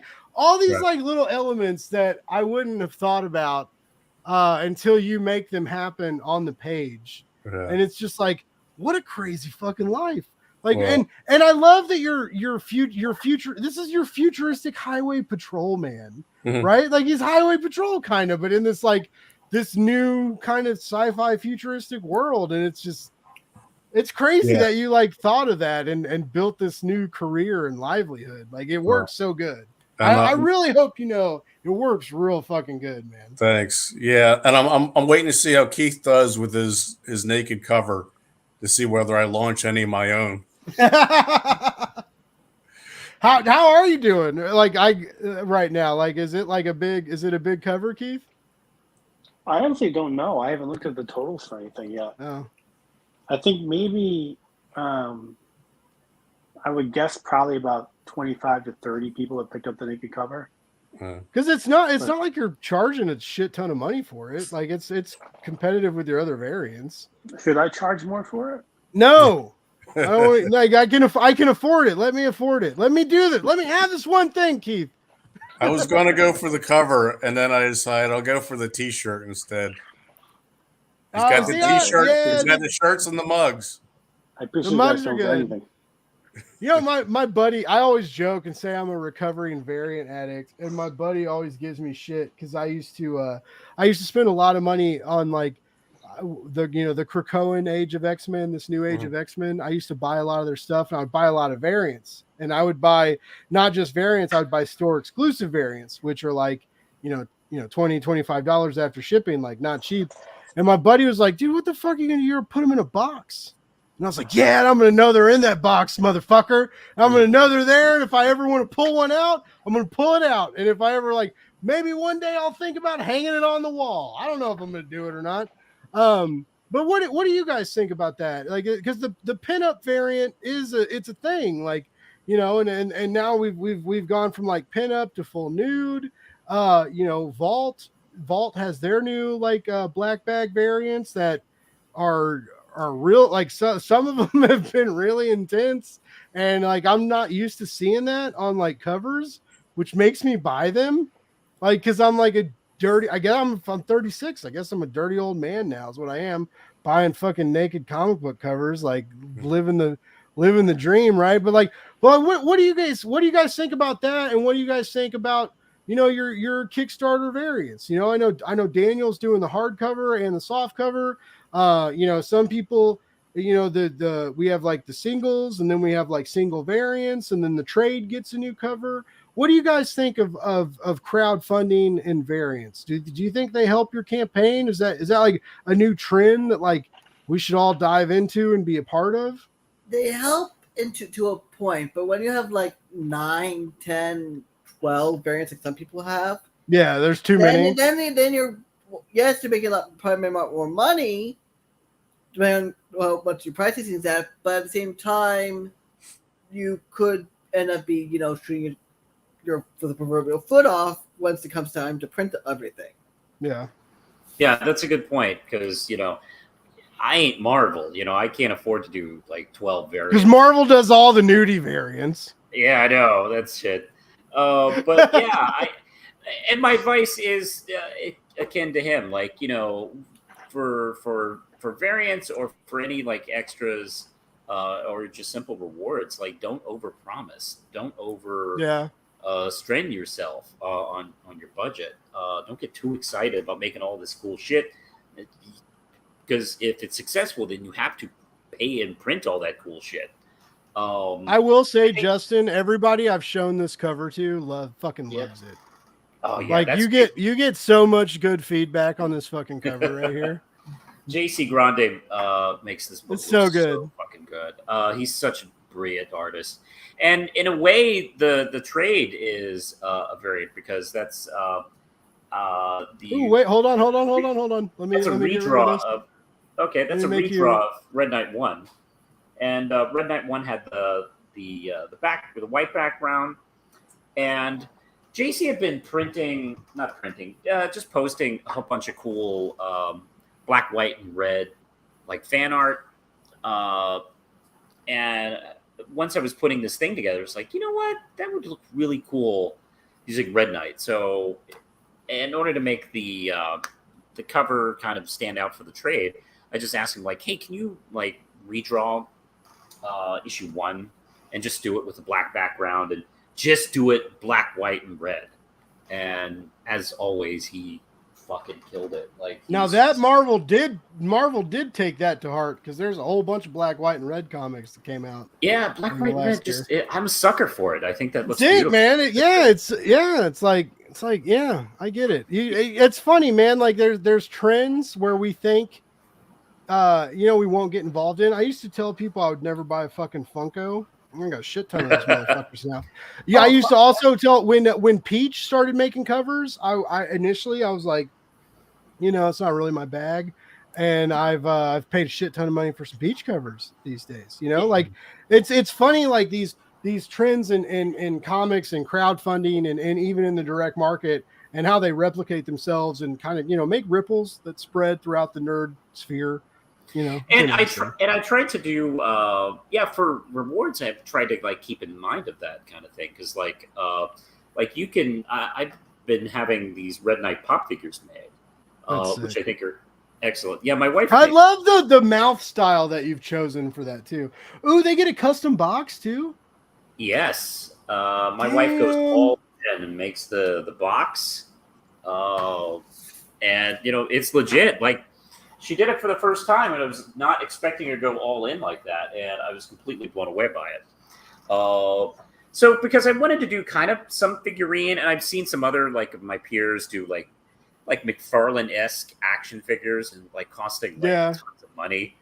And like you could buy like a blank custom pop figure, and then if you're creative, you could just make it into whatever. And my wife's creative, so let's see. So she's also the letterer on your comic, right? She letters it. She's the letterer. She formats the book. That's right. See, I know shit. I don't just get drunk and talk on. I know. I read your guys' fucking books and know what I'm saying sometimes. It's cool. And on the other end of the spectrum, like a couple of Kickstarters ago, I started. I am a child of the 70s, and that means I bought tons. Well, my parents bought tons of Marvel and DC Mego figures, and I just posted. Yeah. I love them so much, and I posted just a link to a story about them. And one of my readers said, "Hey, man, I custom make Mego figures. I can make you a Red Knight." And then he sent, I was like, "Okay, sure." And then he sent me this, and I absolutely fell in love with this. This is like a dream come true for me, being an old Mego fan. And then I was like so in love with it. It's like, hey, could you make a couple of these for my next Kickstarter? And sure enough, he can. So that's available right now. And these, to custom make, like getting these dolls, these blank dolls and the blank pop figures, that don't cost much. But I mean, when you get them together and you make them look great, they really stand out. And it's a fantastic kind of like way to create a reward at like, smaller budget, like, instead of like, because I was talking to a guy about doing like a kind of McFarlane-esque kind of figure for Red Knight, and he was like, man, with the sculpting and all that kind of shit, he was talking like $1,000. Wow. It's like I can't do $1,000 for a figure, man. Dude, it's crazy, the crazy amount of stuff that costs for like. I love that like Pogs are starting to turn into a new thing, right? So like I've gotten a couple new campaigns with like a little printout deal of Pogs, or like those little discs. Yeah, the little really? Yeah. They're back, dude. The only thing I want that burned out so quick, though. It did, but it's coming back on Kickstarter. It's coming back strong. Maybe I'm the only one who wants them, but I'm just saying, like, if I had a full set of Kickstarter Pogs and then someone put out a Slammer and I could like play Pogs with my Kickstarter set, but I just know like that costs a lot of money. One of the people are putting like coffee in their comics now, right? Like that shit everything costs money and adds like a new element. And I appreciate you guys, because it's like a lot of you guys will take you'll be like, you know what? I will undergo that headache to figure out how to include something cool with my fans at a cheap price that also makes my product stick out. Like I'm not just doing it for you, like there's altruism is like not real. Like it sounds good, but it's never real. But but there has to be a mixture of it where it's like, yes, I want money, but I also like really like the people that support me and I want to do something cool for them. And I love the randomness of Kickstarters. Like I have a couple metal trading cards now. I have a couple metal bookmarks. They're real metal. They're fucking metal. It's fucking dope. Like I got those, like I love that shit. And that's one of my deals that I like about Kickstarter. Cause like, yeah, like you can go into a comic book shop and they have like the postcards and the fold out posters. They get their promo shit, right? But they're not giving you a fucking metal trading card. Sometimes they'll give you a pack of trading cards. They definitely haven't given anybody fucking Pogs yet. Cause I've been keeping track of the new age Pog game, guys. Like this is like, the reason why I don't write reviews anymore is because I'm fucking tracking down the Pog circuit, and I'm gonna make it come back. I'm gonna bring it back and make it come alive. But it's just or magnets. Like I fucking put magnets on my fucking espresso machine now that like come in Kickstarters, and I was like, man, I never really knew what to do with this. Also, I can't fit any more magnets on my espresso machine because it's not like a giant thing. But it's just like I appreciate the little extra steps that you guys do, and not only in bonus goods, but like your Kickstarter updates, interacting with fans. I mentioned earlier, dealing with fucking weirdos like me and coming on my show and talking about it. Like that's what I really, really love about Kickstarter. And all you guys You don't have to be good at it. You guys that are here tonight, you have great stories. You have really strong stories that tell themselves and warrant backing and warrant intrigue and warrant an audience. All of you do. Like, I really hope all you guys know that. But the stuff that you do for your fans outside of that, we don't get a lot of that in the direct market. And a lot of time, I'm not talking down on those people. They're busy. They're very fucking busy, and they can't talk to everybody. They can't come on every fucking indie show. They can't do what David Popose did his last Kickstarter for the OZ and do fucking 40 Kickstarters in a month. Like, people don't have time for that, but you guys do, or you don't, but you make time for it, right? Because you have to. And I like that. I like that thirst and that excitement and to believe in your story and yourself that much to where you're gonna be like, yeah, I'm gonna hustle this. I'm gonna hustle it. I'm gonna put it out. And on that note, going back to what we talked about earlier, Michael, how many nudie variants does Keith have to sell before you think it's a good idea? What's that magic number for your next campaign? Let's say 40. 40? And Keith, do you know what you said? You're about at 20 or 30? Yeah, I think probably 25 to 30. All but right. also, you should take note, Mike, that like the nudie cover also has alternate nude content in it. It's not just the cover, but there are alternate pages where we swapped out some of the figures. Oh, okay. Holy shit, I didn't know that. I missed that Kickstarter update. Yeah, so it's extra nude content for the $20. All right. Okay, so we find out how thick the growth is. Yeah. Find out. We did. There's girth and page weight. Now I gotta add that. Stuff. I gotta add that. Fuck. Now the algorithm's all thrown off. We're lost. Yeah, I had a good question. Now it's ruined. I have another good question, and I want to pose this to everybody here. And real quick, we'll find out where this is leading. And we got everybody. Has everybody watched Stranger Things? Have we participated in the phenomenon of the new series? No, but you can rub it in if you need to. I'm so far behind the times. Yeah, we have an 8-year-old, so we get after we put. Oh no! We only watch like an hour TV a night, so I haven't seen all of Obi-Wan Kenobi. I haven't seen any of Miss Marvel. Man, I'm behind. That's so cool though that you still have that. You have to look forward to though. Right. That's awesome. But anyways, I don't know.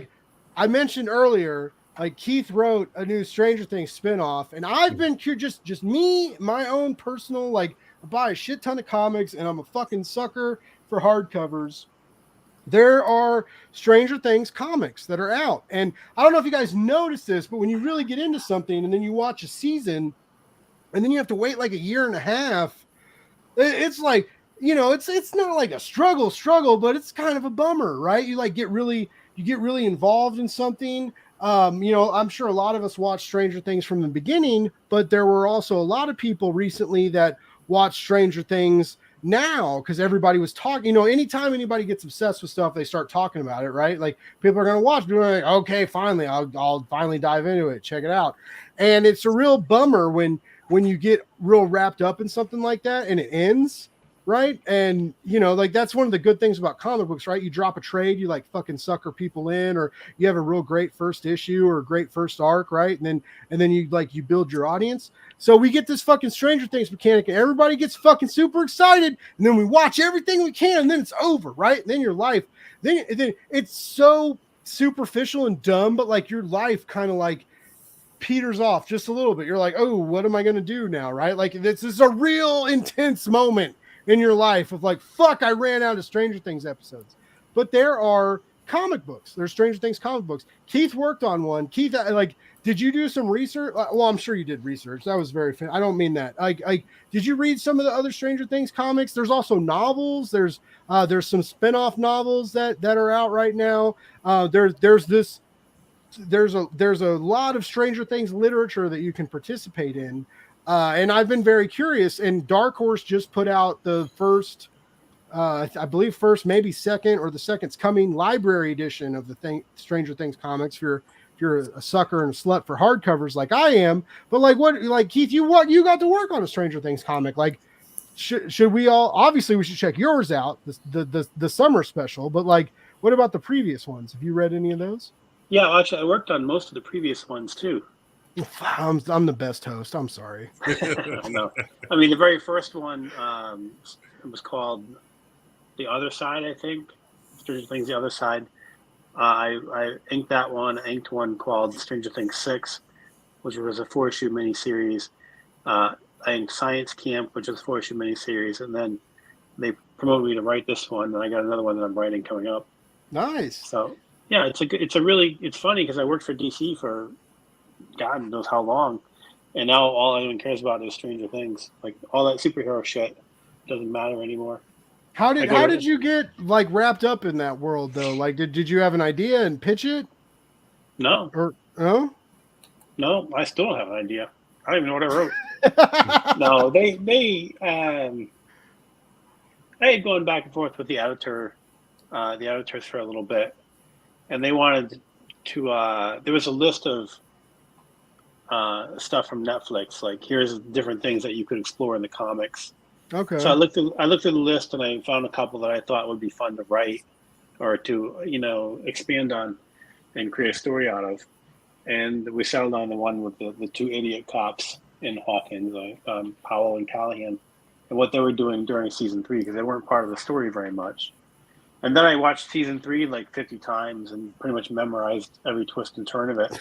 And then I built a story where I could weave those two cops in and out of things, where they're almost always close to the action, but just always getting it wrong or taking a wrong turn at the right time so they don't get killed or whatever.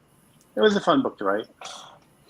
So would you recommend not just your Stranger Things comics, but the previous ones? Like, if you're a big fan of Stranger Things, would it be worth, those Dark Horse Library editions are like, $35-$40? Like, would you buy the hardcover? Definitely. Like, would you be like, hey, like put this motherfucker on your shelves, baby? Like, get it on there. Well, they're handsome volumes and I get royalties from them. So I definitely recommend everyone buys like many copies of them. No, they're good books, and they all tie into the show in one way or another. Like, the first one we did ties into season 1 and tells the side story of Will Byers in the Upside Down, which they didn't have room to go into that much in the actual show. Nice, yeah. So if like you said, if you're waiting for the new season and you just have the hunger for more Stranger Things, it's a whole bunch of like alternate methods to get that material. And the comics are all approved by the Duffer Brothers and Netflix, and they're all very involved in the production of them. So it's a good way to get authentic Stranger Things stuff whenever you need it. Fucking sick. What do you guys think about not just Stranger Things comics, but like tie-in comics to like to big entities? Like, are you guys fans of those? Like, I'm still surprised that we don't have a Mortal Kombat long-running comic like akin to like Tom Taylor's Injustice comic. Like, it just shocks me that like we've had some Mortal Kombat comics, but they're like mini series. It's just these like some of these entities are so tied into our culture. Like, it's weird that we don't have like ongoing comics of this. Stranger Things bit it. Injustice, that video game, bit it. A lot of video game titles have like spilt over. There's a Sons of Anarchy comic, right? There's Dune spin-offs now, like Dune graphic novels and everything. Like that's also kind of like a part of our indie culture now too, right? Of these big IPs that like echo off into all the eternities of Netflix and Hulu and Comixology and whatever, and Boom and whatever else. Like, are you guys like suckers to any of those? Like, are you super into?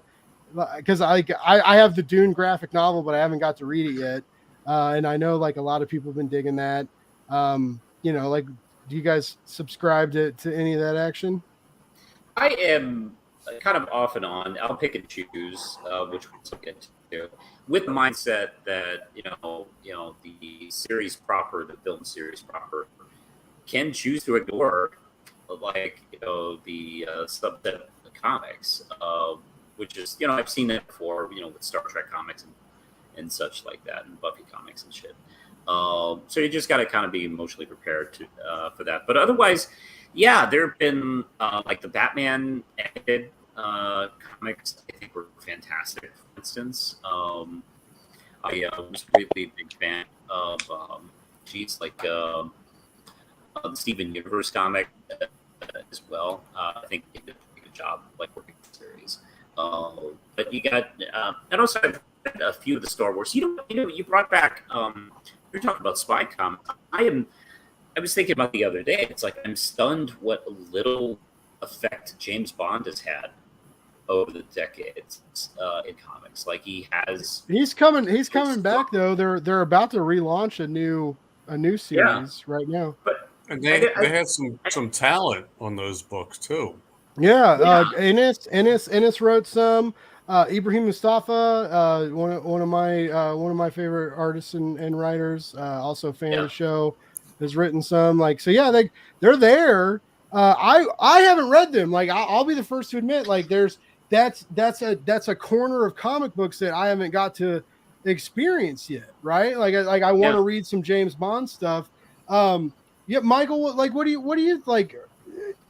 Not that I think you're doing your own thing, but like, if say someone looked at your comic as like an introduction or a what's it called? An audition. Sorry, not an introduction, an audition to a spy comic, right? Like, what would you want to write 007, or would you rather take like your own indie spin into I'm working on a superhero comic now, and I'm working on a horror comic now, and I've done westerns, so I can handle any genre that's thrown my way. I'd be more than happy to do a 007 book. Michael just gave his own fucking pull quote. Like, I can handle any genre. Like, hey, you in the back, sit down, calm down. I can handle any genre. Like, that was the most fucking baller shit I've ever heard. I believe you also, but like, thanks. The way, like, I believe you. Yeah, I would read your 007. I would definitely read your horror. I have I think horror and action blend in interesting ways, and I think sometimes one can overtake the other. So that like delicate ballet dance. That's a double-sized one-shot with art by Daryl Banks. Oh, he's already got shit laid out. He's like, it's 75% done. Oh, I was about to say, this is gonna be on Kickstarter in a few months. I'll back it. You got it. You come back on the show and hype it up, but I'll back the fuck out of it. Hey, and Keith worked on the superhero book I did. How do you guys know each other, by the way? Because audience, like, just real quick, I was talking to Michael, and then Michael was like, me and my buddy Keith, like, we're promoting our stuff, like, together. Will you have us on your show? And I was like, and then I found out that, like, at first I thought they were working on something together, but they each had their own project. Like, so how do you guys know each other? I should have asked you that a long time ago. We met through Ron Mars. Fuck you guys. Get out of here. We're done. We're done. Thanks for coming tonight. No, that's fucking dope. That's so sick. What a fucking party trick. Like, oh yeah, we were hanging out there, buddy. Ron Mars. Yeah, we were just hanging out. He introduced us, then we made a whole bunch of comics, and God, that's sick. That's cool, man. No one ever introduced me to anybody. I just want to throw that out there. No one good. I met when I used to be a bouncer at a bar, and I met a whole bunch of people when I would like unofficially bartend for the bartenders who got like too fucked up, or like one day a bartender left to like have an affair with a 24-year-old, and I'd like run the bar for 5 hours while he like left and like hooked up with his chick. But like, I could never tell my boss that, right? I could never be like, the other day we were busy and I like ran the bar by myself, and like maybe you could promote me. And I like would never throw anybody under the bus like that. But anyways, like that's, like it's good to have that, like, that knowledge in your back pocket that you can like run shit and take care of shit and slay the game, right? That's what you're doing. You're slaying it. Chop. Chop. So when you guys meet each other, like, so, because I feel like, I don't know how to say this. When someone with a name like that introduces you, right? What happens after that? Like, like when when you have to like make your own comics and like do your own thing, and you're like, you know, like, is that good? What's it like to have someone with a name like that like have your back? Does it make it easier or harder? Do you feel like you have like more to prove? She's like, I can't let Ron down. Well, I can't let Keith down. That's awesome. That's the power of friendship, though. That's fucking sick. Right. It's the comic community is a great community. Whether it's indie or whether it's, you know, the established, you know, people are for the most part great to deal with and helpful to deal with. That's awesome. That's good to hear. And Ron introduced me to Keith, and Keith's been great, and Keith's been helpful. You know, he's been Ron and Keith are my gurus. You know, they've been helping me through the whole process as I go along. Well, whatever you're doing, man, it's working, because I fucking love Riot Earp. I love the name. I love this new age Western. I love that you've predicted how much farther America's going to fall apart, because it's totally going to. I don't want to like tell you you're right, but you're probably right. But you've got this like high tier like politico socio commentary sci-fi epic, like with a spy narrative on, or it's not a spy narrative, but narrative. It's a political thriller, and it's more than a traditional political thriller. I think it's more akin to RoboCop. Okay. You know, it's got RoboCop was pretty fucking badass too. Yeah, it had humor, it had pathos, it had action, it had politics. Yeah. But no one's eating weird like robo prunes from the toilet chair. At least none of that happened. Fuck, I still don't understand how that came to be. But no, like all you guys, like I've kept you for 2 hours. I appreciate all of you guys coming on the show. This has been fucking awesome. All of you have had really awesome things to say. You have wonderfully epic comics that take us on a really wild ride along our socioeconomic sphere. Mixed with politics. A lot of you guys have a really great way of saying like, fuck you, politics do belong in comics. They make for good commentary. They make for good stories. You know, like we don't need to be scared of like adding a little bit of real life into our narratives. And you guys are all doing that in a really great way. Through, inexperience, through politics, through, sexuality, and then, how we should, embrace naked women that just show up at our houses when they steal our keys. Still waiting for that to happen, maybe one day. Anyways, I'm going to go around the room. I want all of you to tell us where to find you, where to keep track of you, where to follow you, because I don't want any of my listeners to ever fucking miss anything any of you gentlemen are ever doing again. All right, so Daniel, we're gonna start with you, bud. Like, where do we keep track of you? And I want to know where to follow you. I want to know everything but your social security number, baby. Tell us where to make it happen. You can follow me on Facebook at Daniel Kalban, also at the Atlas Studios and American Dreams Facebook pages. You can find me on Twitter at DKalban, and you can find me on Instagram at DKalban. All right. And there's also the Atlas Studios store, which I believe is Atlas Studios Comics. .square.site. I'm not 100% sure, but it's linked in all my various Facebooks and whatnot. So, yeah, if we find you online, we can find the other links. That's the important part. All right, Justin, what do we do? What do we do with you? Where do we follow you? Keep track of you. All right. If you look for Justin Cristelli or The Real Manos, you can easily find me pretty easily. I'm here on YouTube. I'm here on Twitter. As well as Instagram, and if you find one of those links, you can find one of those link keys to show you, where my other stuff is. I'm also have a small TikTok as well. But if you prefer to just read my stuff, manospublishing.com is where you can order my comics and novels in print and digital. My vampire novel Davida is also available on Amazon and Kindle, so you can find that as well. But those are basically where you can find me. And Red Knight Volume 1 is live right now. That's right. So I heard. Kickstarter. Yes. you can support the Kickstarter right now, as well as I'm the Real Manos on YouTube as well, where I review comics and films and MST3K. Nice. Follow him, follow me, follow everybody. Daniel also has a volume 1 right now of American Dreams, and then boy does it hit! Boy does it hit! I love the art. I love the outfits. I love the characters. I love the history. I love the culture. It's just wonderful.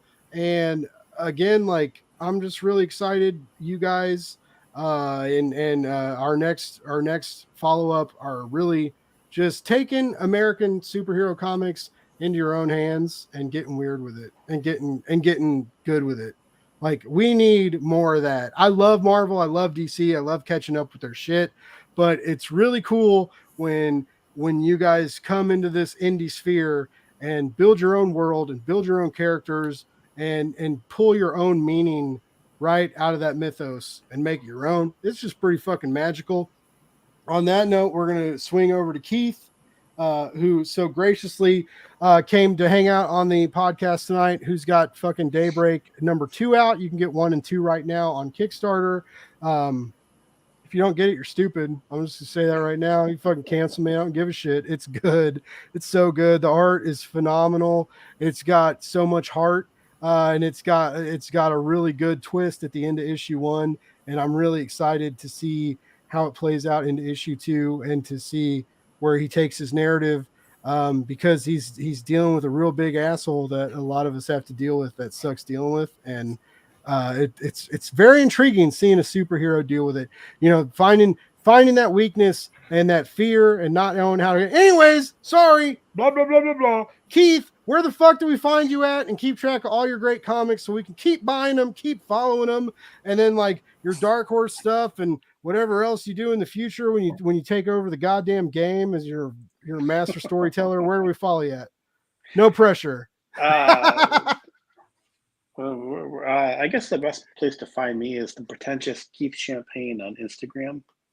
And then if anyone wants to follow the Yellow Brick Road from there, it'll branch out to other different online things. But the Instagram page is probably the best starting point. Okay. That's all. Well, I need to follow you on Instagram because I'm just following you on Twitter like a mutant. I don't do a lot of Twitter. Caveman. Twitter kind of scares me. I don't do a lot of Twitter. Twitter scares me too, but people keep following me, so I feel like that's where I got to be. Like you're very charismatic. I mean, I can see people would follow you to right over a cliff if you wanted them to. We'll try. We'll see. Maybe. But no. So yeah, follow Keith on Instagram. Like, for real. Get Daybreak 1 and 2. Well, I don't care if you go digitally. I don't care if you back physically. I don't care if you get the variants or the nudie covers.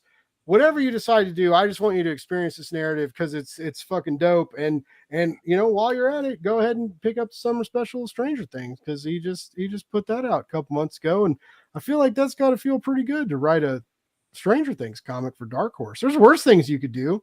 You could live in a refrigerator box on the side of the road, I guess. Like, Dark Horse, Stranger Things, one of the top IPs in America right now. Dark Horse is fucking awesome, and that's just cool that you got to do that, man. And you have now inspired me. My next payday is going to cost me money. I'm going to have to buy that first Stranger Things hardcover and just dive in and see what it's all about. I'm going to do it. I'm going to finally do it. No, thank you. You're welcome. Thanks for coming on my show, Keith. You've been fun to talk to. Good to meet you, buddy. and last but not least, Michael Katz. Where the fuck did you come from? And where do we keep track of you? Because you're a fucking shining star blasting across the cosmos of comic books. And if we don't catch you now, we're gonna miss you. It's the lightning in a bottle moment. We got to be there at the right time. What's up, baby? Where do we find you? Well, my publishing company is Strider Nolan. So you can find StriderNolan.com. You can find me on Twitter at StriderNolan13. But really the website is the place you want to go for my comics and my prose stuff. Okay. I just launched a book. It's a biography about one of the first Black Navy SEALs, and it's called Shadow SEAL. It's available on Amazon. So if you're into that kind of thing, just, check stridernolan.com and Very cool. you can learn all about it. Well, okay, so that sounds absolutely awesome. Mhm. But it's all right. So, ladies and gentlemen, thank you for tuning in to another episode of Blake's Buzz Live. All right, Red Knight, American Dreams, Riot Earp, Daybreak. These are 4 comics that are worth your fucking dollars, ladies and gentlemen. Give these men some money. Give it to them.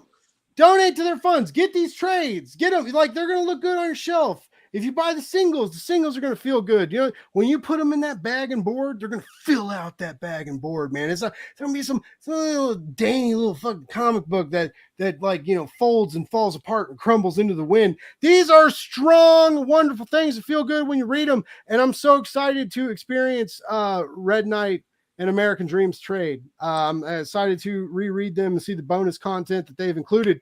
All of these people have comics that are worth your hard-earned dollars. And if there's one thing I do right, is to help you spend your money. And these guys are worth it. So I really hope you guys follow these gentlemen. Check out their comic books. Also, I guess follow me. I don't know if you want to, whatever. Fuck it. Let's party. Let's get weird. But you know, like, seriously, guys, like, I'm so impressed by what I've read from you, and I'm so excited to see what comes next. The potential is unlimited, and your ideas are too good, and I'm kind of fucking jealous and hate y'all for it. But this was still cool. No, I'm just kidding. But, like, for real, like, tell your story, sing your song, spread your wings, guys. You're doing it, and you're doing it great. And the people that give you guys that back your campaigns and get these comics in the future are lucky. And I do feel that, like, 110%. People are lucky to read your stories. And thank you for talking to me tonight and spending some of your Wednesday night with me. Now that we've introduced everybody knows where to go. This is it. This is the time. The time has come. The show is over. Anything else? Last chance. Anything else anybody wants to shout out or tell our audience or scream to the rooftops? This is your moment. Good night, everybody. Yeah. Yeah, the scribe couldn't have we're said on the it East better. Coast, dude. All right, we're done. These guys have shit to do in the morning. Everybody, thank you for tuning in. Writers, creators, thank you for fucking being on my show with me. I appreciate you all. Sure. You got fucking awesome comics. That's it. Thanks, Blake's Buzz, baby. Thank you, Blake. Appreciate it.